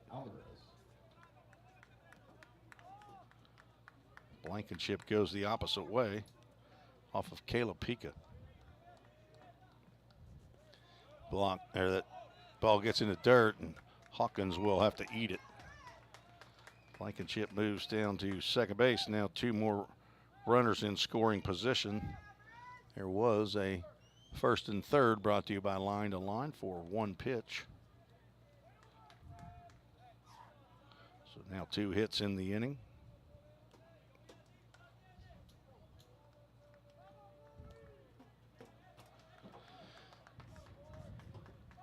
Alvarez 0 for 2 with a strikeout. Lifts that orange bat off of his shoulder into hitting position, and he drives one up the middle. See if Matt Hall makes a diving play, throws it to the plate, and he saved a run there. But 1 does come in. If he doesn't make that play, Brett Blankenship's going to score. RBI single for Chris Alvarez, who goes up the middle, and that will draw a visit from pitching coach Braden Kale. As Dyersburg State has now taking a 5-3 lead. That was the final score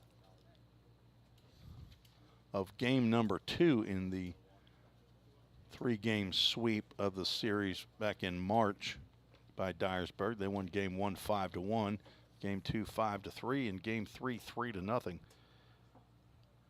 Jacob Fry will step to the plate as the 9th batter to come face Caleb Pica here in the bottom of the 5th. Pica hit a batter, walked a batter, and another batter reached. As these are all unearned runs following the error by Ethan Huddleston on Pierre Seal's ground ball. Now batting for the Eagles, number 19. After Jacob Pica Fry. struck out Chris Norwich, that made anything that happened after that unearned as Jacob Fry tries to reach on a bunt. He fouls that one off. Runners at the corners, brought to you by Line to Line. All things baseball field related, softball field related. Fastball misses low and away.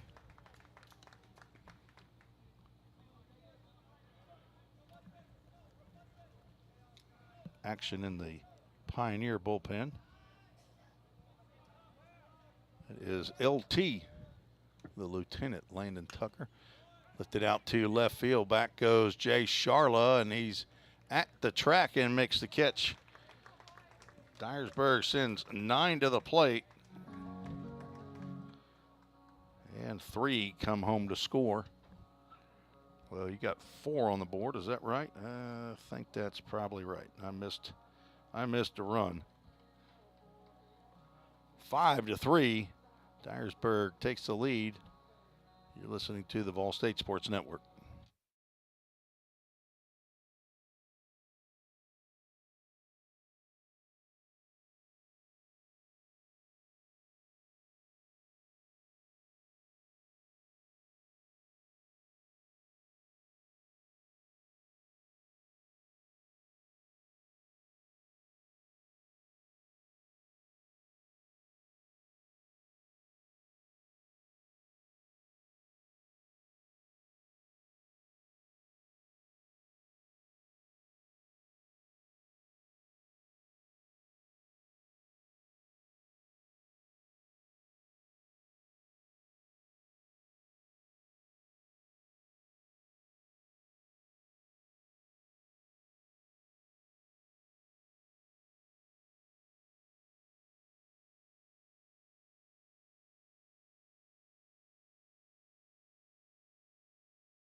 Number 10, Carter. 5-3. Dyersburg now leads, and Carter Vrabel will lead off for the 3rd time this game. Facing Connor Burt. 1 for 2, doubled in the 2nd and struck out in the 4th. Vrabel bends down to get that one and fouls it straight back. Jace Mizell hits in front of him. The cleanup hitters had a tough day against Connor Burt. 0 for 3 has ended the 1st, the 3rd, and the 5th innings. Vrabel bats here in the top of the 6th inning. Fouls that one off to the right side, and he's now down in the count again, 0-2. May have said that Brett Blankenship scored. He did not. He was stranded at 3rd base. Andy Martine and Pierre Seals and Jacob Baller scored, along with Gustavo Gonzalez, are the 4 batter runners to score for Dyersburg there in the bottom of the 5th.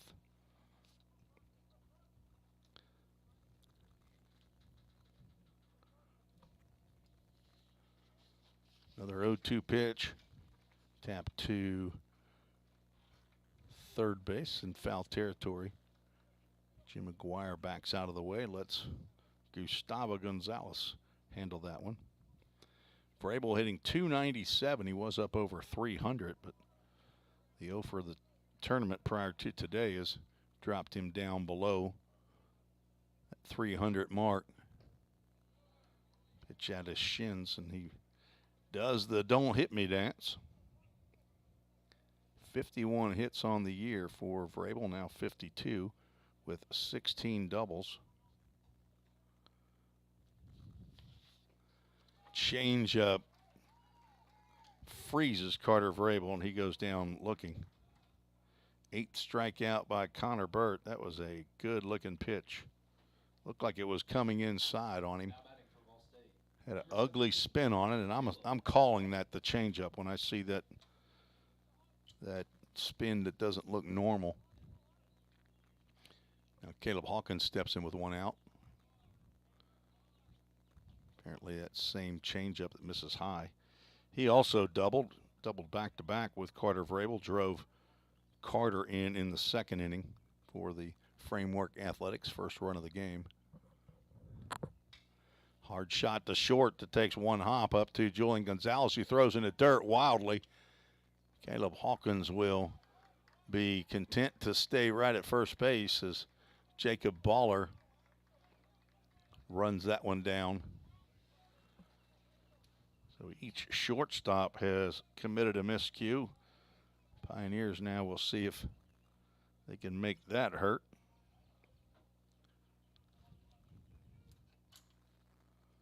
Next to bat for VolState. Drew Webster, the DH, steps in,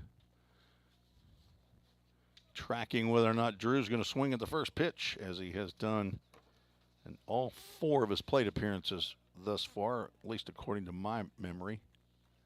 Doesn't get a chance to swing at that one. I guess he could have swung at it, but would it not have been advisable. It was pretty good ways outside.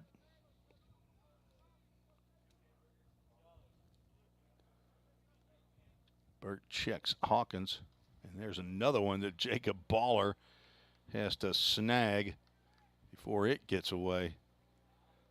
Connor Burt now asking for a little cleanup of the plate by home plate umpire Ken Garner. That is Julian Gonzalez's second error of the tournament at shortstop. These two teams hooked up in March. Julian Gonzalez was the starting third baseman. Chris Lugo is over at shortstop, and Webster now looks at a 2-0 pitch in there for a called strike. Lugo played shortstop all 3 games, and he has not gotten in the lineup. Not sure if he's injured or what's happening. Maria Martinez cheering loud in San Antonio. Thanks for watching us on the VolState Sports Network. Rooting for Preston Martinez. Webster swings and foul tips that one into Jacob Baller's mitt, and we'll go to a full count Ministries full count with 1 out and 1 on in the top of the 6th. Webster draws the walk. Burt shakes his head in disgust. I don't think is at the call, but maybe at the pitch. 3rd walk for Connor Burt. Puts runners now at first and second, and Matt Hall steps in. He's 0 for 2. Reached on a fielder's choice and struck out to lead off the 5th. Mackenzie Bryan checking in, rooting for a VolState win. Tapper, that'll get to the pitcher. Burt will glove and throw on to first base for the out. Works as a sacrifice bunt, but it counts as an 0 for 1 in the scorebook. Not exactly what Matt Hall was looking for with 1 out, and that now moves runners to second and third, but 2 are out, and Big J Charla will have an opportunity to tie this ball game up. Struck out in the second, walked in the 5th. So he is back batting in back-to-back innings. Mackenzie Bryan is the older sister of Jackson Bryan, backup catcher for the Walter State Senators. And that ball's driven into right center field. That is down, and it will scoot to the wall. It is Charla time. Big J Charla has delivered for the Pioneers once again.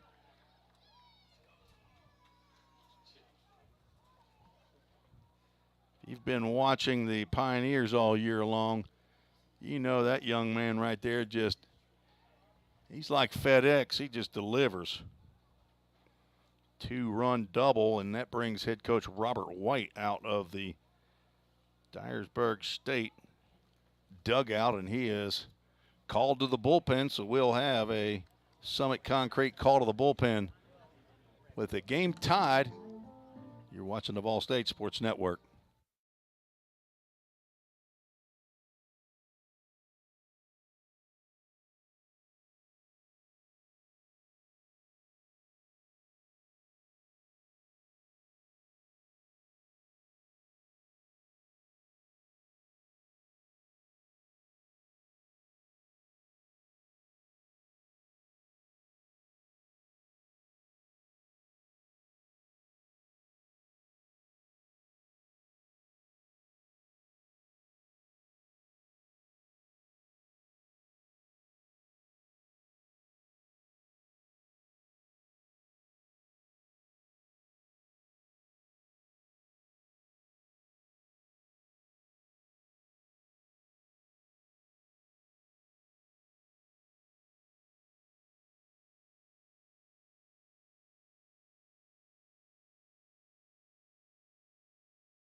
Summit Concrete call to the bullpen for Dyersburg State.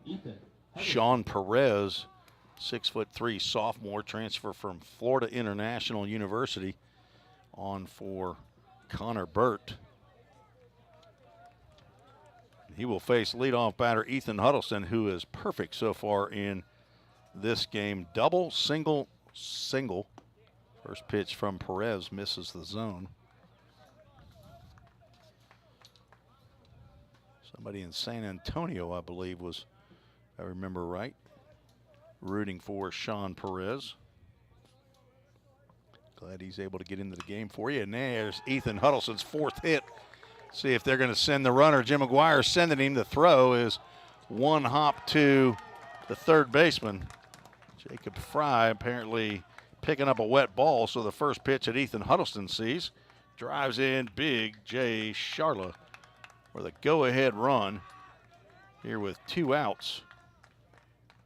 Have yourself a day, Ethan Huddleston. The 9th hit for the Pioneers. Next to bat for VolState. Gives VolState the lead. Jake Burris. Sean Perez on for his 11th appearance of the year, 8th in relief, has a 2-0 record. 4.61 ERA, 13 plus innings, giving up 14 hits, 13 runs, 7 were earned. Walked 8 as he throws that one away, and it hits off of the umpire. Todd Mullins takes one down there. Do we think we got over there quick enough on that? Let's see. We're a little delayed on the no, just it hit off of the umpire. That bad of a throw from Sean Perez, but Tigers get a gift right there as Huddleston would have easily been on at second base, might have been on at third as Jake Burris steps in. He doubled in Huddleston first, or in the 5th inning. Fouls that one off to the right side.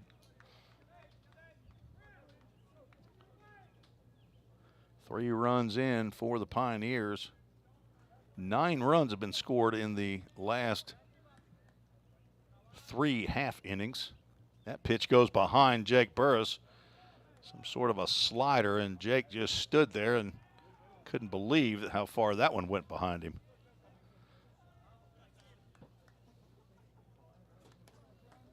If you look up definition of a wild pitch in a dictionary, it's going to show a picture of that pitch. Burris is 1 for 2, walked in the first. We still got timeout. Jake Burris needs to step back out. Home plate umpire, why is he not telling Jake Burris we got time? Third baseman Gustavo Gonzalez was having a wardrobe malfunction. There's another pitch that gets away from Jacob Baller. That might have been a pass ball. Definitely within reach and did not get in the dirt. As Huddleston moves down to third base. Count goes 2 balls and a strike. That will be a pass ball on Jacob Baller in my unofficial scorebook. 2 outs, a runner at third base.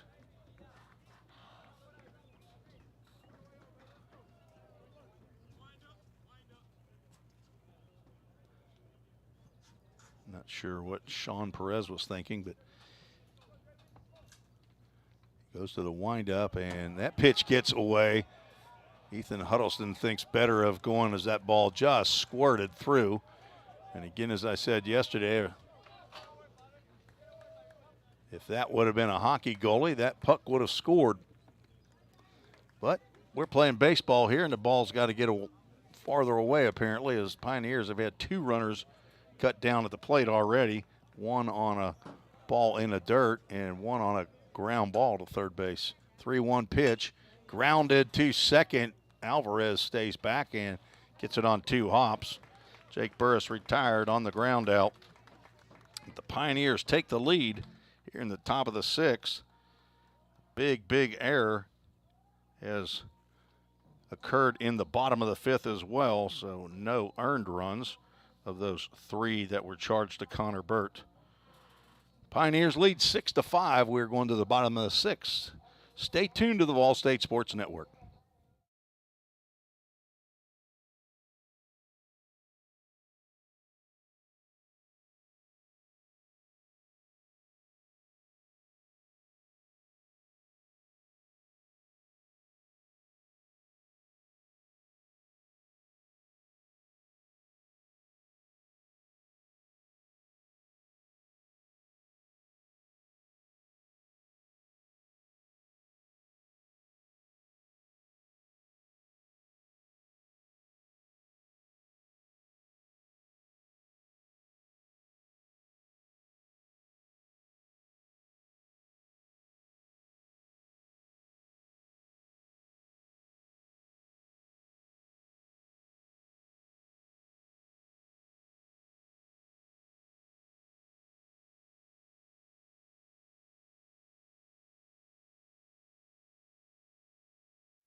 Tim Reese and Reagan Smith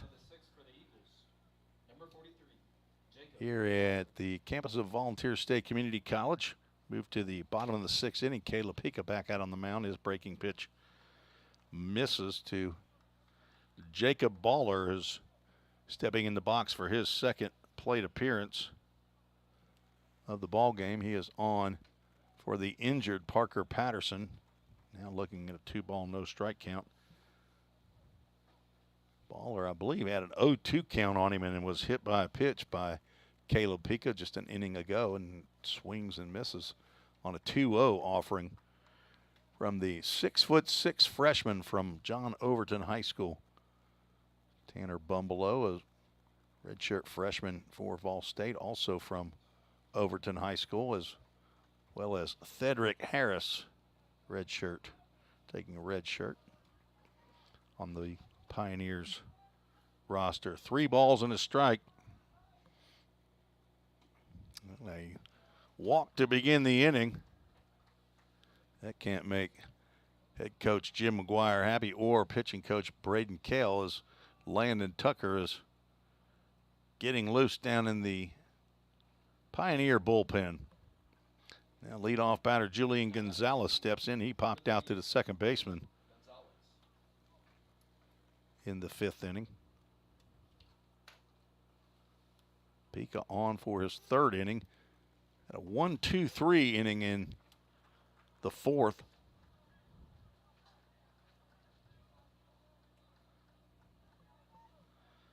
But faced 9 batters in the 5th inning. Gave up 4 runs, which were unearned. Breaking pitch misses high, and Pika struggling to find the strike zone. Caleb Hawkins, a redshirt sophomore, looking over at pitching coach Braden Kale. He might be trying to communicate something without actually verbalizing it. Pitch misses down low. 3-0. This might be the last batter that Caleb Pika faces. There's a 3-0 pitch in there for a called strike.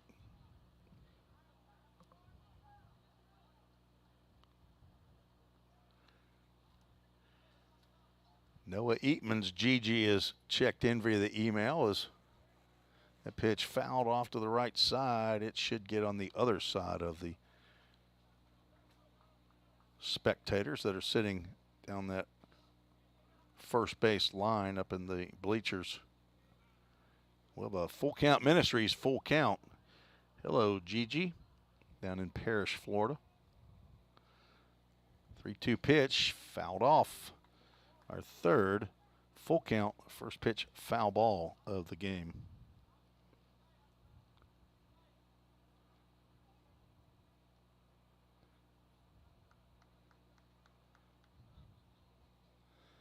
The 3-2, this could be 2. Line drive to Huddleston and a throw to Landon Gotze, a 6-3 double play. That ball was smoked by Julian Gonzalez. He just happened to hit that ball to about 1 or 2 steps to the left to Ethan Huddleston, and he was able to throw to first base and get Jacob Baller.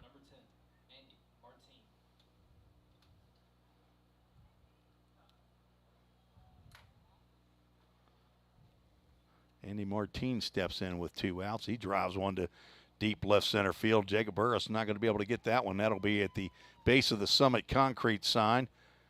Burris's throw into the infield gets by Matt Hall. Could be Mark, could be Mike, but it's not. It's Matt Hall, second baseman, who was the second backup man, and that will draw a visit from head coach Jim McGuire, and that means, I think, every single time that we're going to have a pitching change. So we'll take a break, tell you about the new pitcher when we return on the VolState Sports Network.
Now batting for the Eagles. Summit Concrete Number called to the 5, bullpen for the Pierre. Pioneers.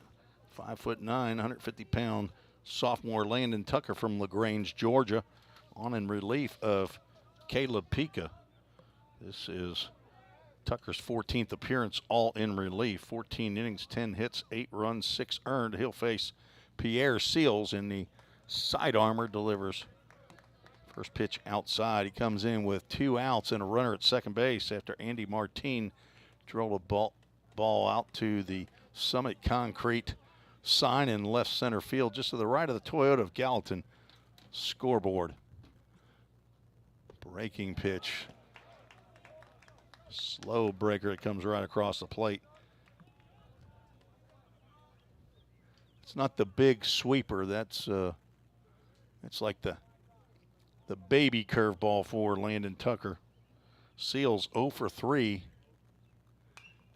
There's another, maybe 3/4. Maybe that's the 10-year-old sweeper. We hadn't seen the granddaddy sweeper yet, but Pierre Seals now down in the count. 1 ball, 2 strikes. Struck out in the first and third. Reached on an error by Ethan Huddleston when runners were at first and second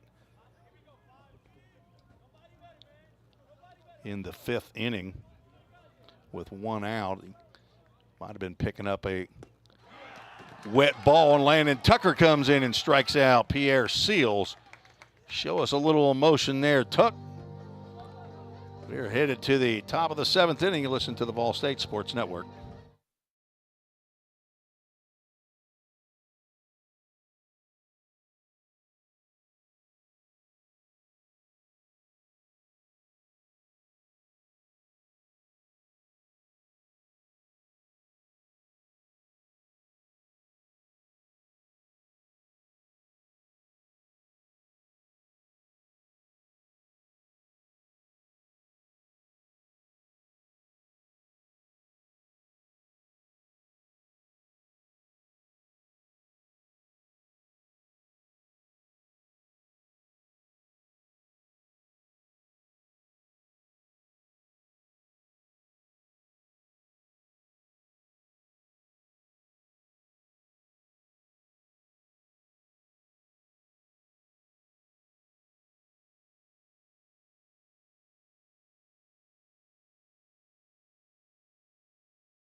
Tim Reese and Reagan Smith back for the top of the 7th. Pioneers will send 3, 4, and 5 to the plate to face Sean Perez. That's Landon Gotzi, Jace Mizell, and Carter Vrabel. So Carter Vrabel, for the first time, will not be leading off of the inning. Pioneers took the lead in the top of the 6th inning with a 3 spot. Number 30. Sean Perez came on in relief of Connor Burt, who went 5 2/3 innings, gave up 8 hits, 6 runs, but only 3 earned. 3 walks, 8 strikeouts for Connor Burt. First pitch from Perez, a called strike. That might not have pleased anybody in the Pioneer dugout. Looked a bit low to Landon Gotzi. He smacks one off of that line-to-line screen, and our umpire, off of your vision, Tim Taylor just took a spill as he's trying to get down there and help out with that foul ball, and his feet went out from underneath him, and he went straight down onto his back. I mean, like somebody's dropping a 6-foot board out there. 0-2 pitch to Gotzi. He will hit a ground ball, slow roller to Gonzalez, who he struggled to pick that ball up. That ball's got to be really wet when it gets in out there, although the infield was covered, so you wouldn't expect, now that I think about it, that that would be wet, but probably some condensation underneath the tarp, and that will be another E6 as Gotzi reaches. He did the exact same thing that Ethan Huddleston did in the bottom of the 5th. Jace Mizell is 0 for 3. Steps in. Pride of Metropolis, Illinois. Came in hitting .361. That'll dip down a bit. 17 home runs, 60 RBIs, and he's hit a ground ball that could be 2, 4 to 6 to 3, and a do-dat double play. Just what the doctor ordered for Sean Perez. He hit one low to the ground. The second do-dat double play of the day. One turned by Ethan Huddleston in the previous inning on a line drive. Ended up catching Baller off of first base, so Vrabel will bat with 2 outs and nobody on. He hits one off the end of the bat on a breaking pitch. Goes to the Dyersburg dugout.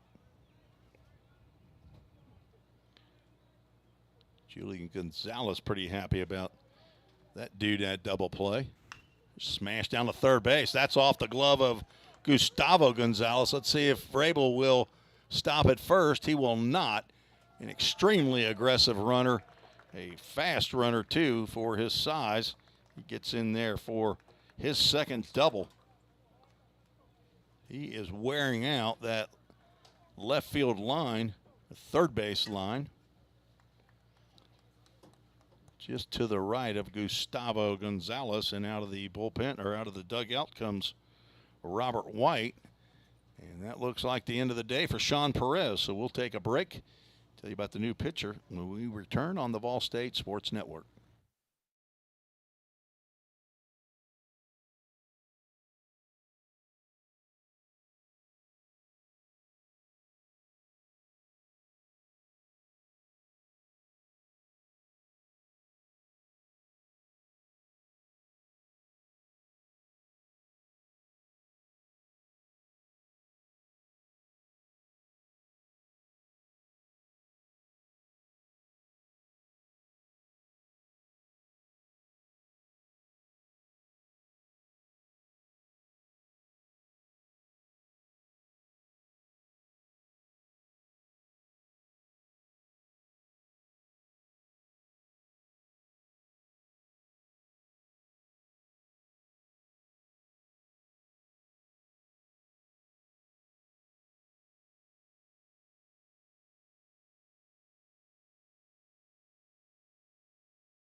Summit Concrete call to the bullpen. Ryan Ratcliffe, the second relief pitcher for Dyersburg State. He's on in relief of Sean Perez.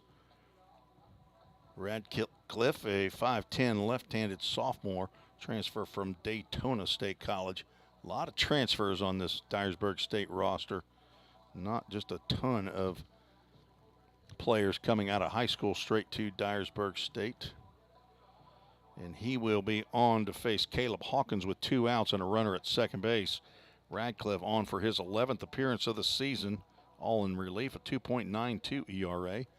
12-plus innings, giving up 9 hits, 5 runs, 4 earned, 7 walks, 13 strikeouts. Opponents hitting 200 off of the left-hander from somewhere, but it doesn't show on the roster. So I can't give his hometown a shout out. If you are a family member of Ryan Radcliffe, send us a 17, Caleb. message on the YouTube chat and let us know. Thanks for joining us. Over 200 of you watching today's broadcast between Pioneers of Volunteer State and the Eagles of Dyersburg State. An elimination game as Radcliffe delivers fastball in there for a called strike. Caleb Hawkins doubled in the second, flew out flew out the left in the fourth, and reached on an error in the sixth and scored in that 3-run top of the sixth inning. Foul ball off the brick facade right behind home plate. That one probably has a pretty good nick on it. Carter Vrabel with his second double. He's got a strikeout sandwich going, and 2 doubles as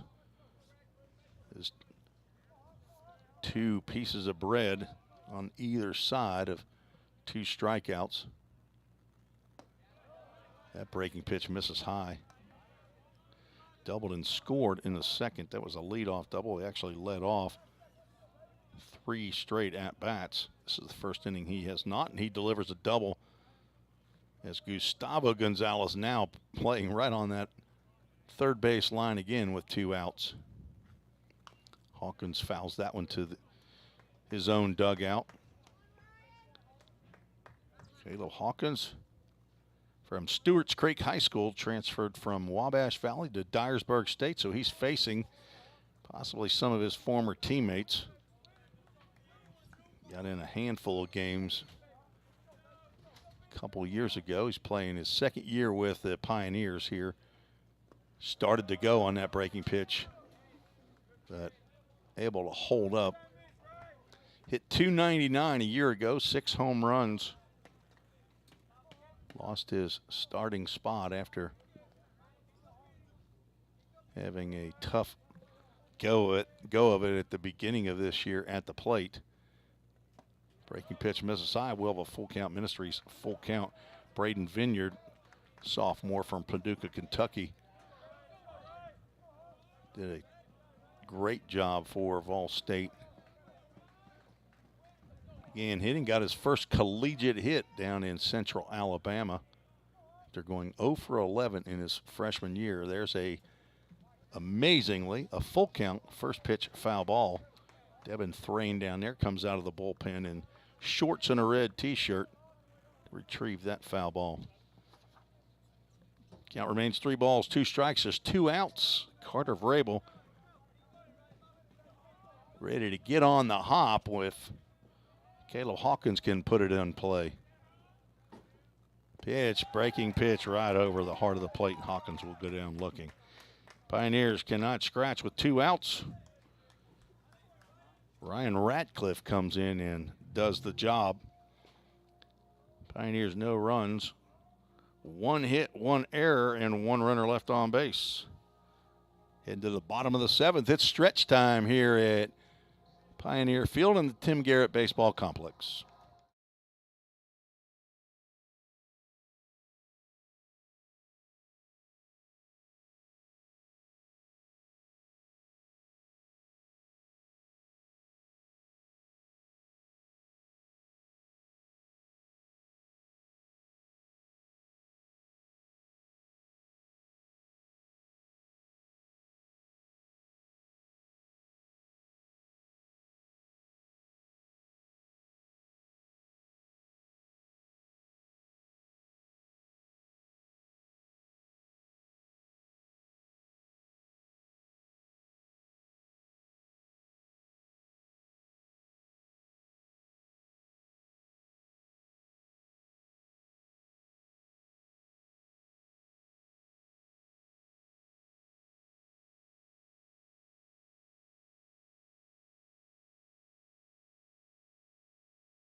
Summit Concrete call to the bullpen for the Pioneers. Nathan Rhodes on in relief. He's the third relief pitcher for head coach Jim McGuire from right here in Hendersonville, Tennessee, just a city right next to Gallatin, Tennessee. Played his baseball at Station Camp, but actually academically went to Merrill Hyde High School, did not have a baseball team. He's in his second year with the Pioneers. He is on for his 11th appearance of the year, 5th in relief, and he'll face left-hander Mason Krasnarich, who hits a 3-hopper to Matt Hall, throws over to Godsey for out number 1. 1 pitch, 1 down. Landon Tucker came in and slammed the door in the bottom of the 6th inning, striking out Pierre Seals with a runner on at second base. Gustavo Gonzalez steps in from the right side, facing 6'4" Nathan Rhodes. That breaking pitch gets in there for a called strike.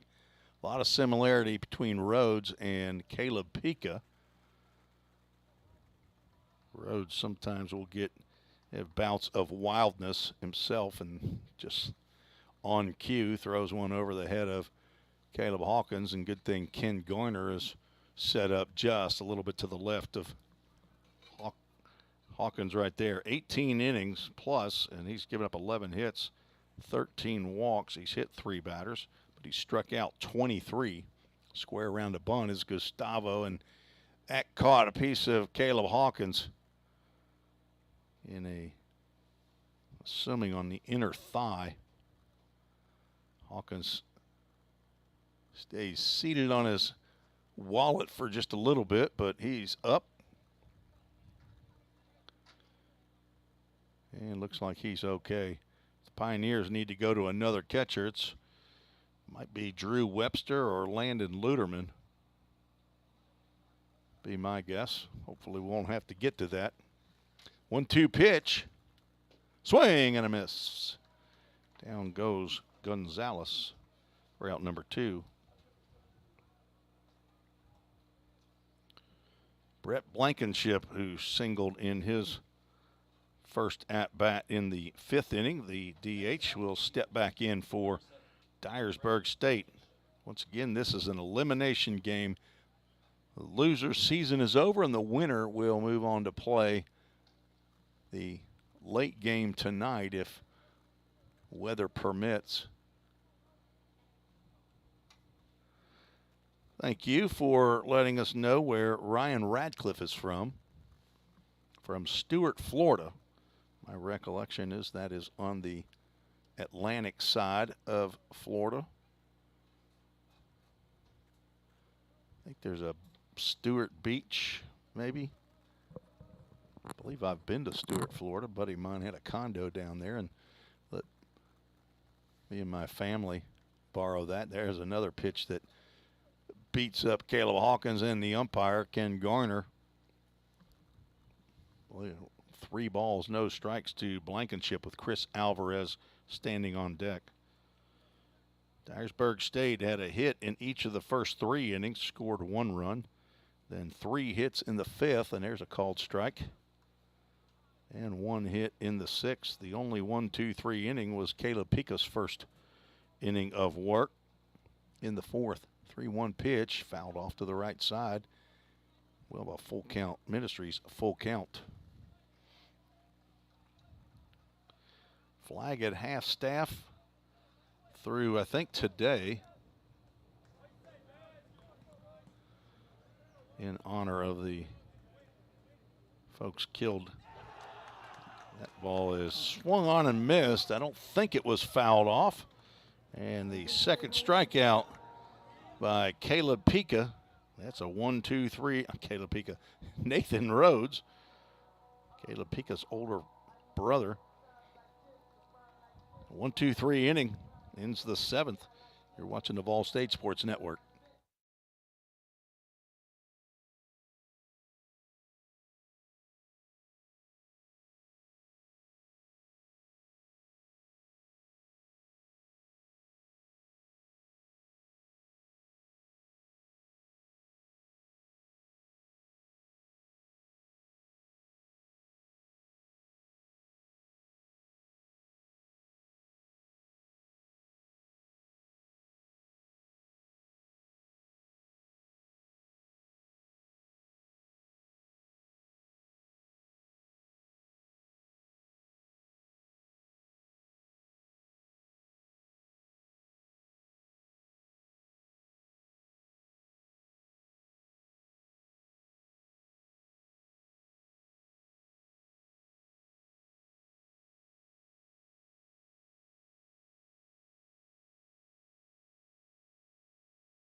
Summit Concrete call to the bullpen for the Eagles. They have brought in the first team all-conference relief pitcher of the year, Preston Martinez, who was on to try to keep this a one-run deficit only. He'll face Drew Webster, Matt Hall, and Big Jay Sharla. Nasty pitcher. Saw him throw yesterday against Walter State. He came on and he is got a herky-jerky motion, but he just gets it done.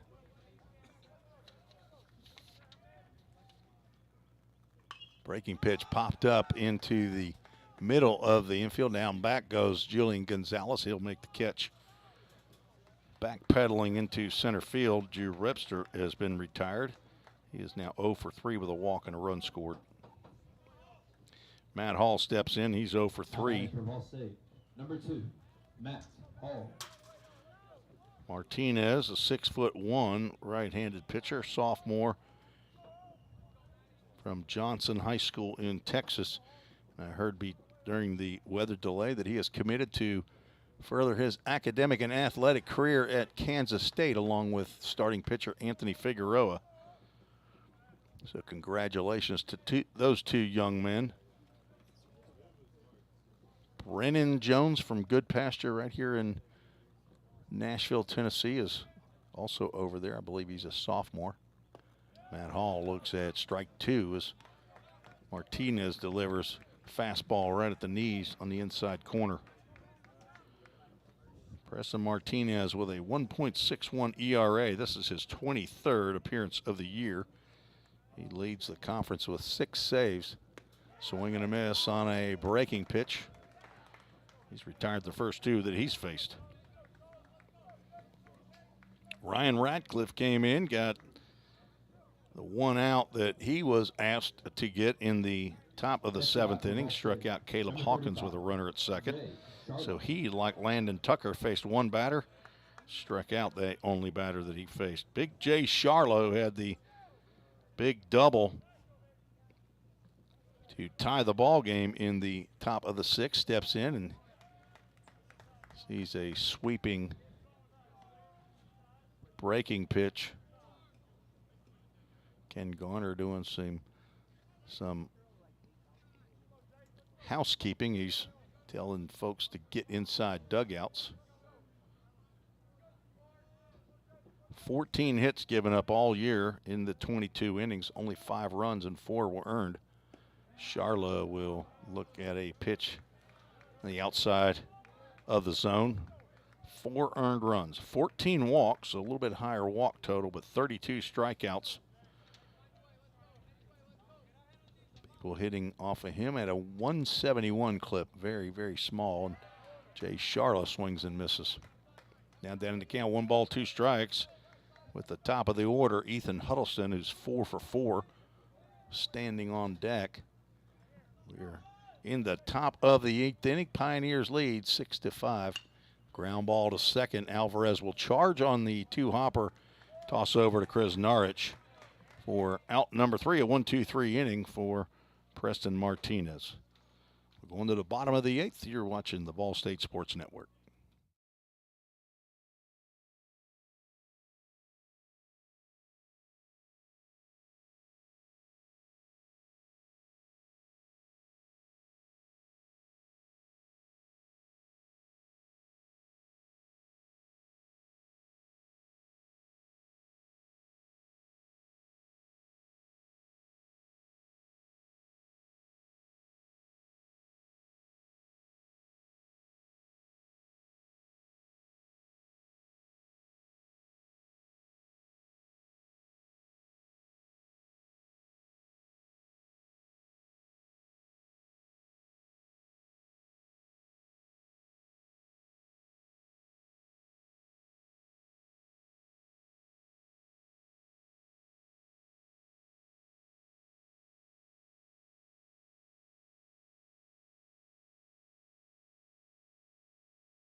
Bottom of the 8th inning we go. 7, 8, and 9 scheduled for Leading off Dyersburg. That is number Chris 4, Alvarez, Chris Jacob Alvarez. Fry, and Jacob Baller.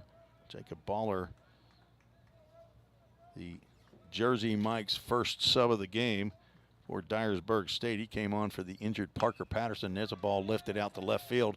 That will fall in front of Big J Charla. Off the end of the bat. May have fooled Jay Charla a little bit out there in left field. That is Chris Alvarez's second hit. He's 2 for 4.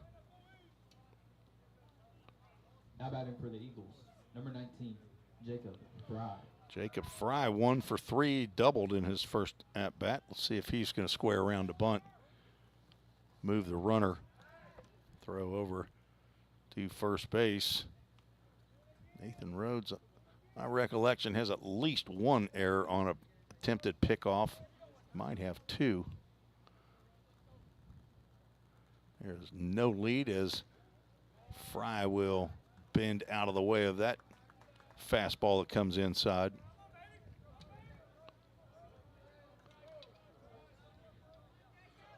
Preston Martinez, the old roommate, maybe the former roommate, he's not really that old, of Tyler Lund, who's checking out the broadcast. There's another fastball high.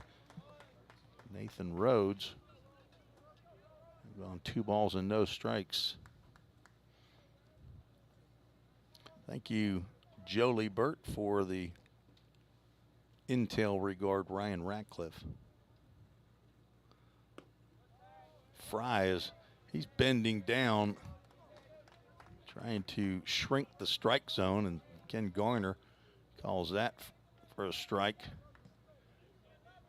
He's bending down as he's squaring around the bunt, but did not offer at that 2-0 pitch. Called a strike.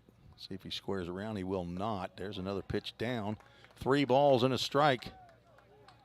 Nathan Rhodes in danger of putting a runner on in scoring position with a walk. Got some action stirring in the VolState bullpen. That is ball 4, and now Dyersburg State has runners at first and second. Rhodes retired the first 3 batters that he faced in the 7th inning. Gave up a bloop single in the left field to Chris Alvarez, and now has walked Jacob Fry. Jacob Baller steps in. He's been hit by a pitch and walked. And if he's successful here, he will have 3 unofficial at-bats as he squares around a bunt. Early, runner leads off of second base, and Nathan Rhodes is struggling to throw a strike when somebody squares around a bunt. Right-hander getting loose. And that is the Birdman. Chase Birdwell came into yesterday's game and got the save. Square around. There's a hard bunt to first base.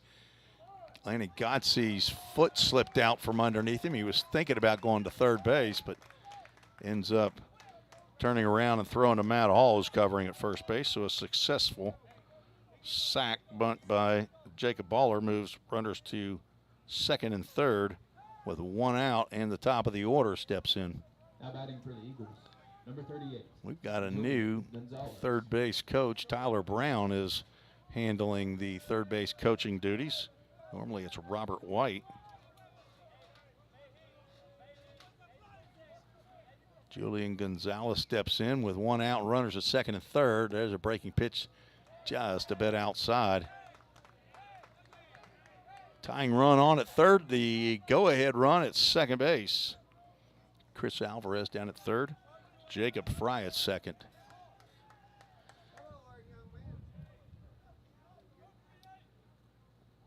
There's a breaking pitch, gets in there for a called strike. Gonzalez singled and scored in the first, walked in the third, popped out and lined out in the 5th and 6th. That line out was a double play that caught Jacob Baller at first base, a little bit too far off the bag. Dyersburg scored 4 runs in the bottom of the 6th. There's a fastball that misses low and away, and Caleb Hawkins has to keep that one from getting to the backstop. Count goes 2-1. Infield is back. They will concede the runner at third base. Breaking pitch misses out.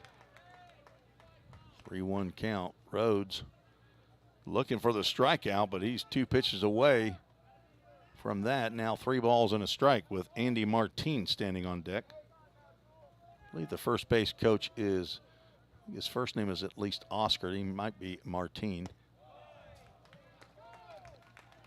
Maybe his son, Andy Martin. Julian Gonzalez gets the second walk of the inning. And out of the dugout comes Jim McGuire, and that means a pitching change. I'll tell you about the new pitcher when we return on the VolState Sports Network.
Tim Reese and Reagan Smith back. We have a Summit Concrete call to the bullpen.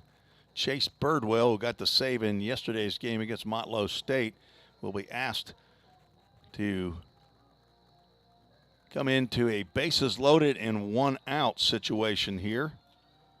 Not all that uncommon for Birdwell. He came in twice earlier in the year, really early in the year, I believe down in central Alabama, to a bases loaded, nobody out situation, and both times he was asked to do that, he retired the next 3 batters without allowing a run.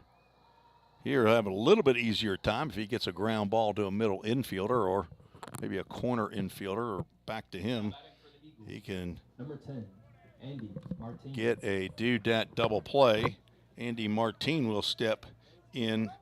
Been on base 3 out of 4 times that he's come to the plate here. Walked in the first, struck out in the third. Walked and scored in the 5th, doubled in the 6th. He is trying to give the Tigers the lead or at least tie the ball game. That breaking pitch misses outside.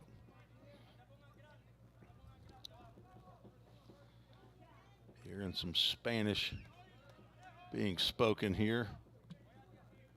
Heavy Hispanic roster for Dyersburg. Bird behind the count now, 2 balls and no strikes. From Lebanon, Tennessee. Lebanon High School, redshirt sophomore, 3rd-year player here at VolState. Chase Birdwell on for his 16th appearance of the year. Swing and a miss on the 2-0 pitch.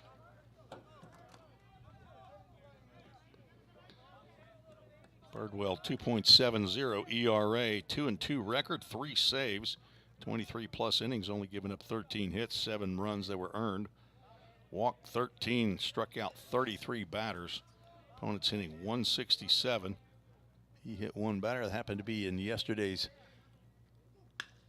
save, and that's a line drive to center fielder Jake Burris. Makes the catch, the throw to the plate off the line, and that will get by the catcher. Chase Birdwell will throw to third base to get the runner, and he is out. Nice backup by Bird, as ends up being a doodat double play of sorts on the same play, but the sacrifice fly scores Chris Alvarez, and we are tied up here heading into the top of the ninth inning. Sacrifice fly off the bat of Andy Martine. Strong throw by Burris, and it just got up the third base line and got over Caleb Hawkins' glove. But we're tied up 6-6. Preston Martinez out for the top of the ninth. You are watching the VolState Sports Network.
Head to the top of the ninth. Ethan Huddleston, the leadoff batter for VolState, has had himself a day. Double in the first, single in the third, single and scored in the fifth, and single drove in a run in the sixth inning. And he will try to solve the puzzle that is Preston Martinez out on the mound. The conference first team relief pitcher of the year. He has been hard to score on this year, and that's exactly what VolState's going to have to do. That breaking pitch gets in over the plate at the letters. Huddleston now 1-1 count. So a big run to tie the ball game up in the bottom of the eighth inning.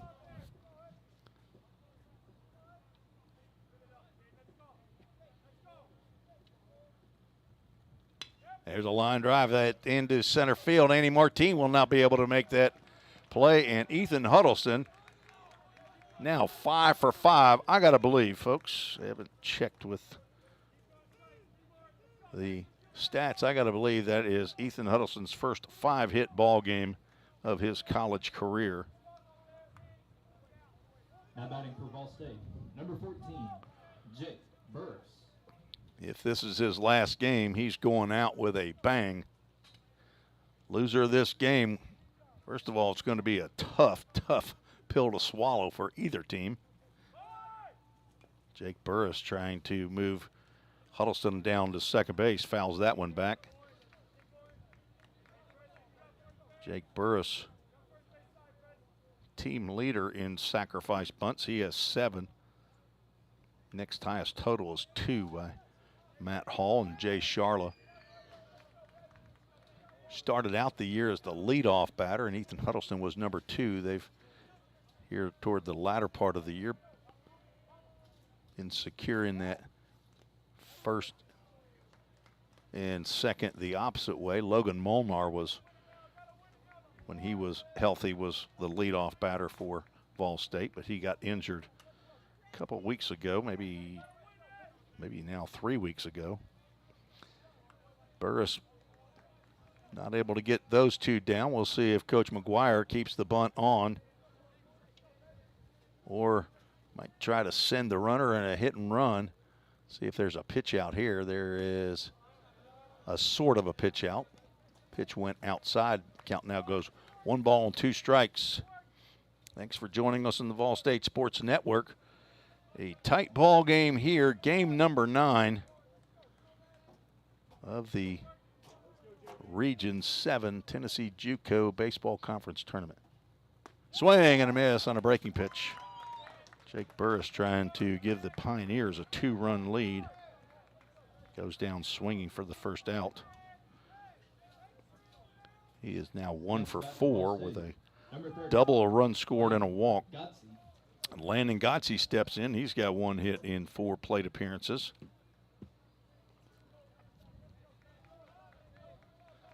From Indianapolis, Indiana, heading to Belmont University next year. Had a breaking pitch that stayed inside, and he fouls that one off to the right side. On deck, Jace Mizell's had a very, very quiet day. Hoping to get a pitch that he can put a swing on when he gets to the plate. If he gets to the plate, 1 out and a runner at first base. It's already been 1 do-dat double play, 4-6-3, turned by the Dyersburg State Eagles. There's a pitch way outside. Jacob Baller back behind the plate. It's the first time that, as I've watched the Dyersburg State Eagles play, it's not Parker Patterson. He took a ball somewhere that, as he was trying to block a pitch, and I think it was off his left arm as I watched the replay, and he could not continue in this ball game. So Jacob Baller now behind the plate. Gotze just misses on that breaking pitch. Count remains 1 ball, 2 strikes. Preston Martinez, 6 saves on the year. This is not a save situation. He's now the pitcher of record, along with Chase Birdwell. 1-2 pitch, yanked outside. Count goes 2 balls and 2 strikes.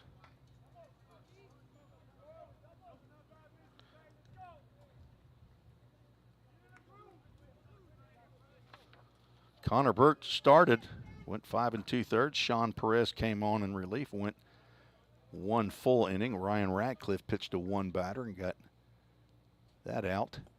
Gotze able to hold up on that slow breaking pitch. Brings us to a full count, Ministries full count. Preston Martinez came on in the top of the 8th inning and retired the 3 batters he faced there. Ethan Huddleston with his 5th base hit of the ball game. Line drive in front of Andy Martine.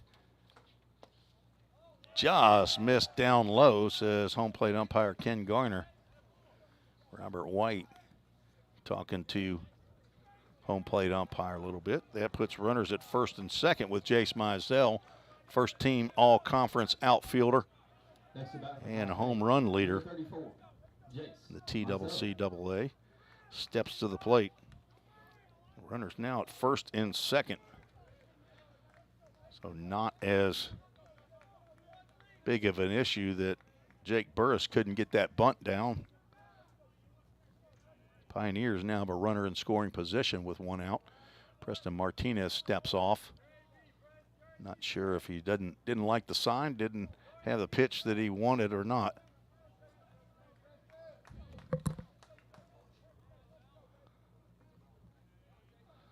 No count to Jace Mizell. That pitch misses just outside. 1 ball, no strikes.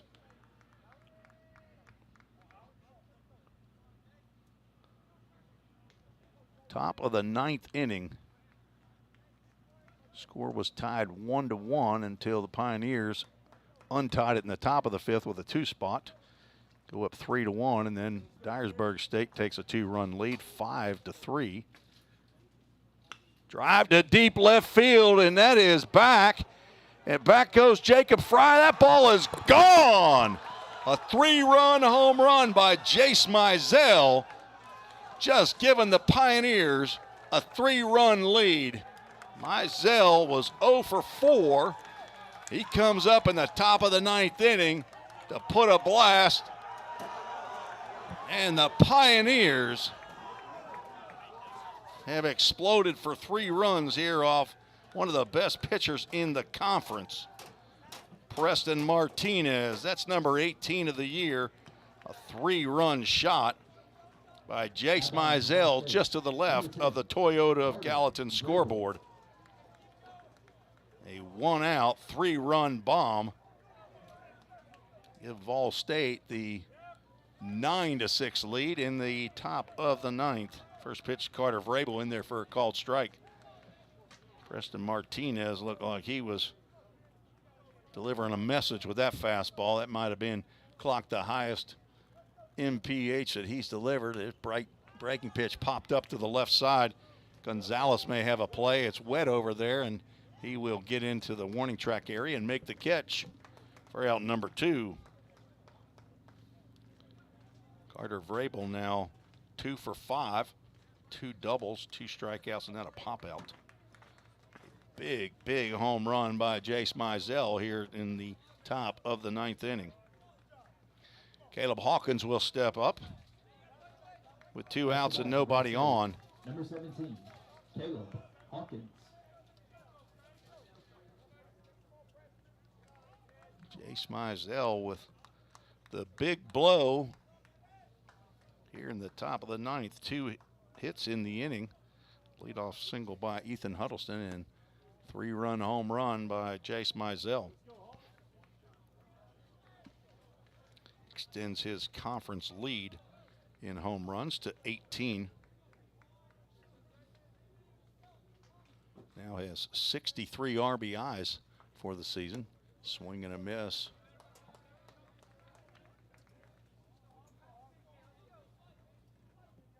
VolState basketball player Kyle Wesley showing up, show his support for Pioneer baseball. 2 outs, nobody on, 1-1 pitch. One gonna fouled off just over the backstop. We used to call him a backstop. It's a screen held up by 5 poles.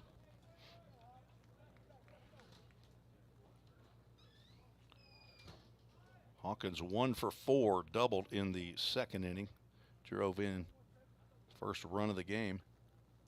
There's a fastball that just missed somewhere. That is a good-looking pitch with 2 strikes. Count now goes 2-2.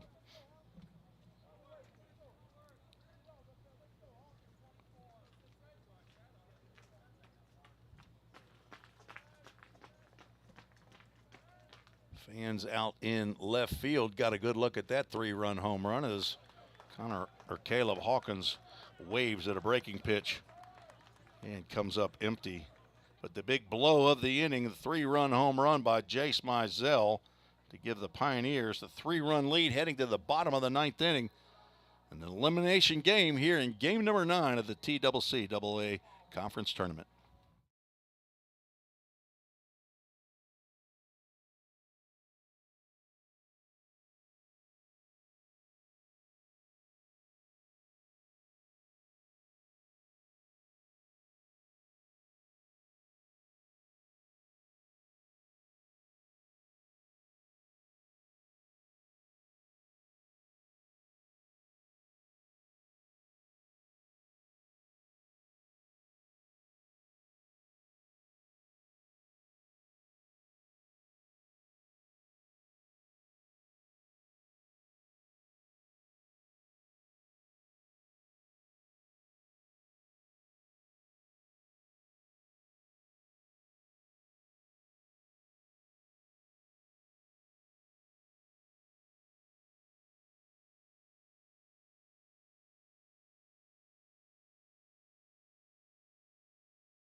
Exciting 9th inning, at top of the 9th at least for the Pioneers.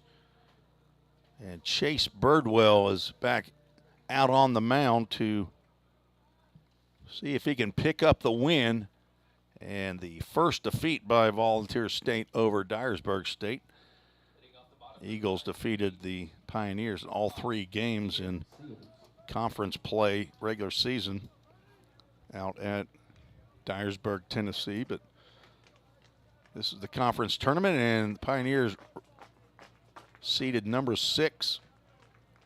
Birdwell will face Pierre Seals, Mason Krasnarich, and Gustavo Gonzalez here in the bottom of the 9th. Seals had a tough day himself. He's 0 for 4 with 3 strikeouts. Did reach on an error and scored in the 5th. There's a pitch in there by a young man they call Bird with the handlebar mustache. I've seen him with it up and with it down. Not sure if he's got it going right now. 1 ball, 1 strike, overhand curveball misses high.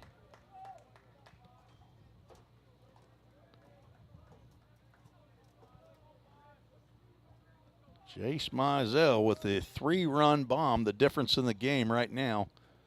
2-1 pitch is high. Birdwell came on and basically got a double play in the bottom of the 8th inning. It was a sacrifice fly off the bat of Andy Martine. Pitch misses inside, and Pierre Seals will trot on down to first base with a leadoff walk.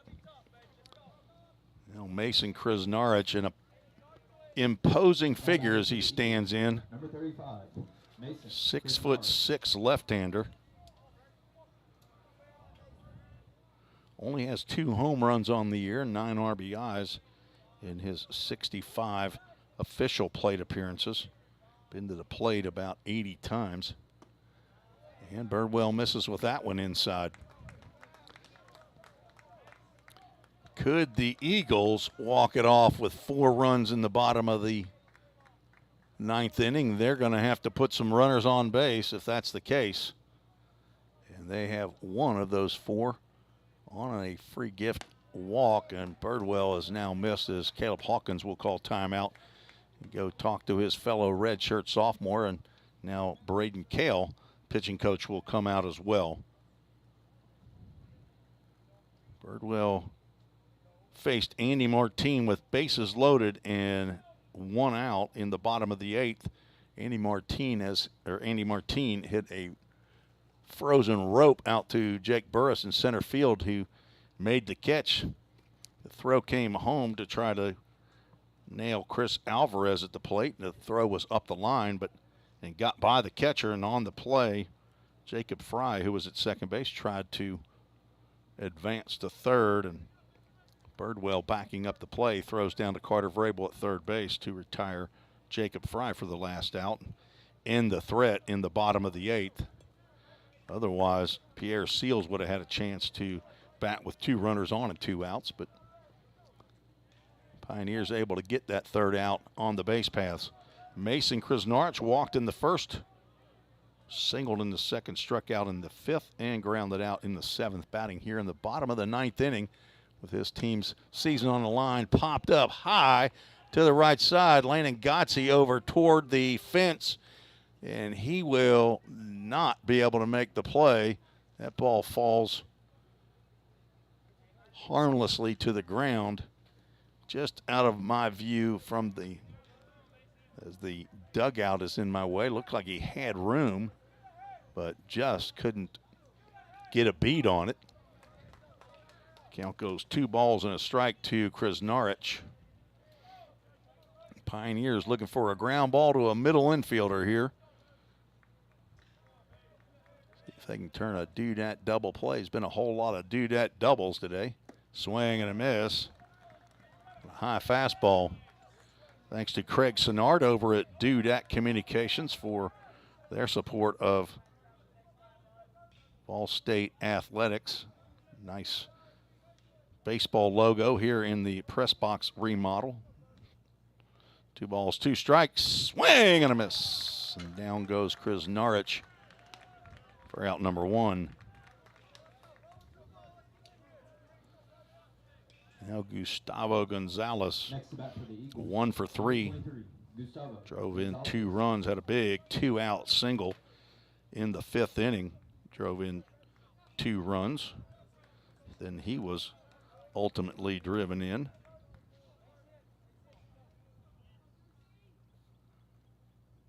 Breaking pitch in there for a called strike. That's the one that if Chase Birdwell is on, that pitch is working well for him.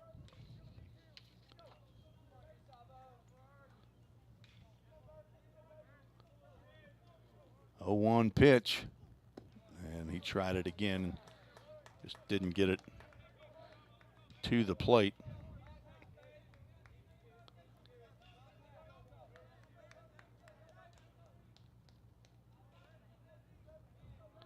Look over to Seals at first base, who walked to lead off the bottom of the 9th. Popped up in the infield. It should be playable for Matt Hall. He is under it and makes the catch. The Pioneers, 1 out to go to win this elimination game versus the number 4 seeded Dyersburg State Eagles. A year ago, Dyersburg took Walters State to the brink, but came up empty as they lost to Walters State 7-4. They had to come out of the losers bracket. And that's what these teams are trying to do here. Each of these teams have lost. Pioneers lost to Southwest Tennessee in game 1 of that they played in the tournament, beat Motlow State to get into this game. Dyersburg State won their first game as Brett Blankenship fouls that pitch off. Count goes 1 ball, 1 strike. Dyersburg defeated Columbia State 4-2 and then lost to Walters State 6-4.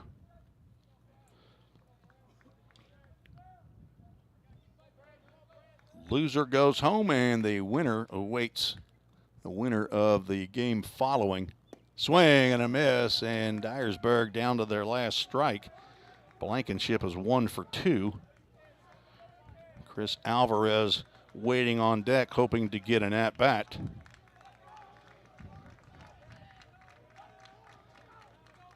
Chase Birdwell trying to finish it right here. 1 ball, 2 strikes, 2 outs, and a runner on first base. Swing and a miss, and the Pioneers have defeated the Dyersburg State Eagles 9-6.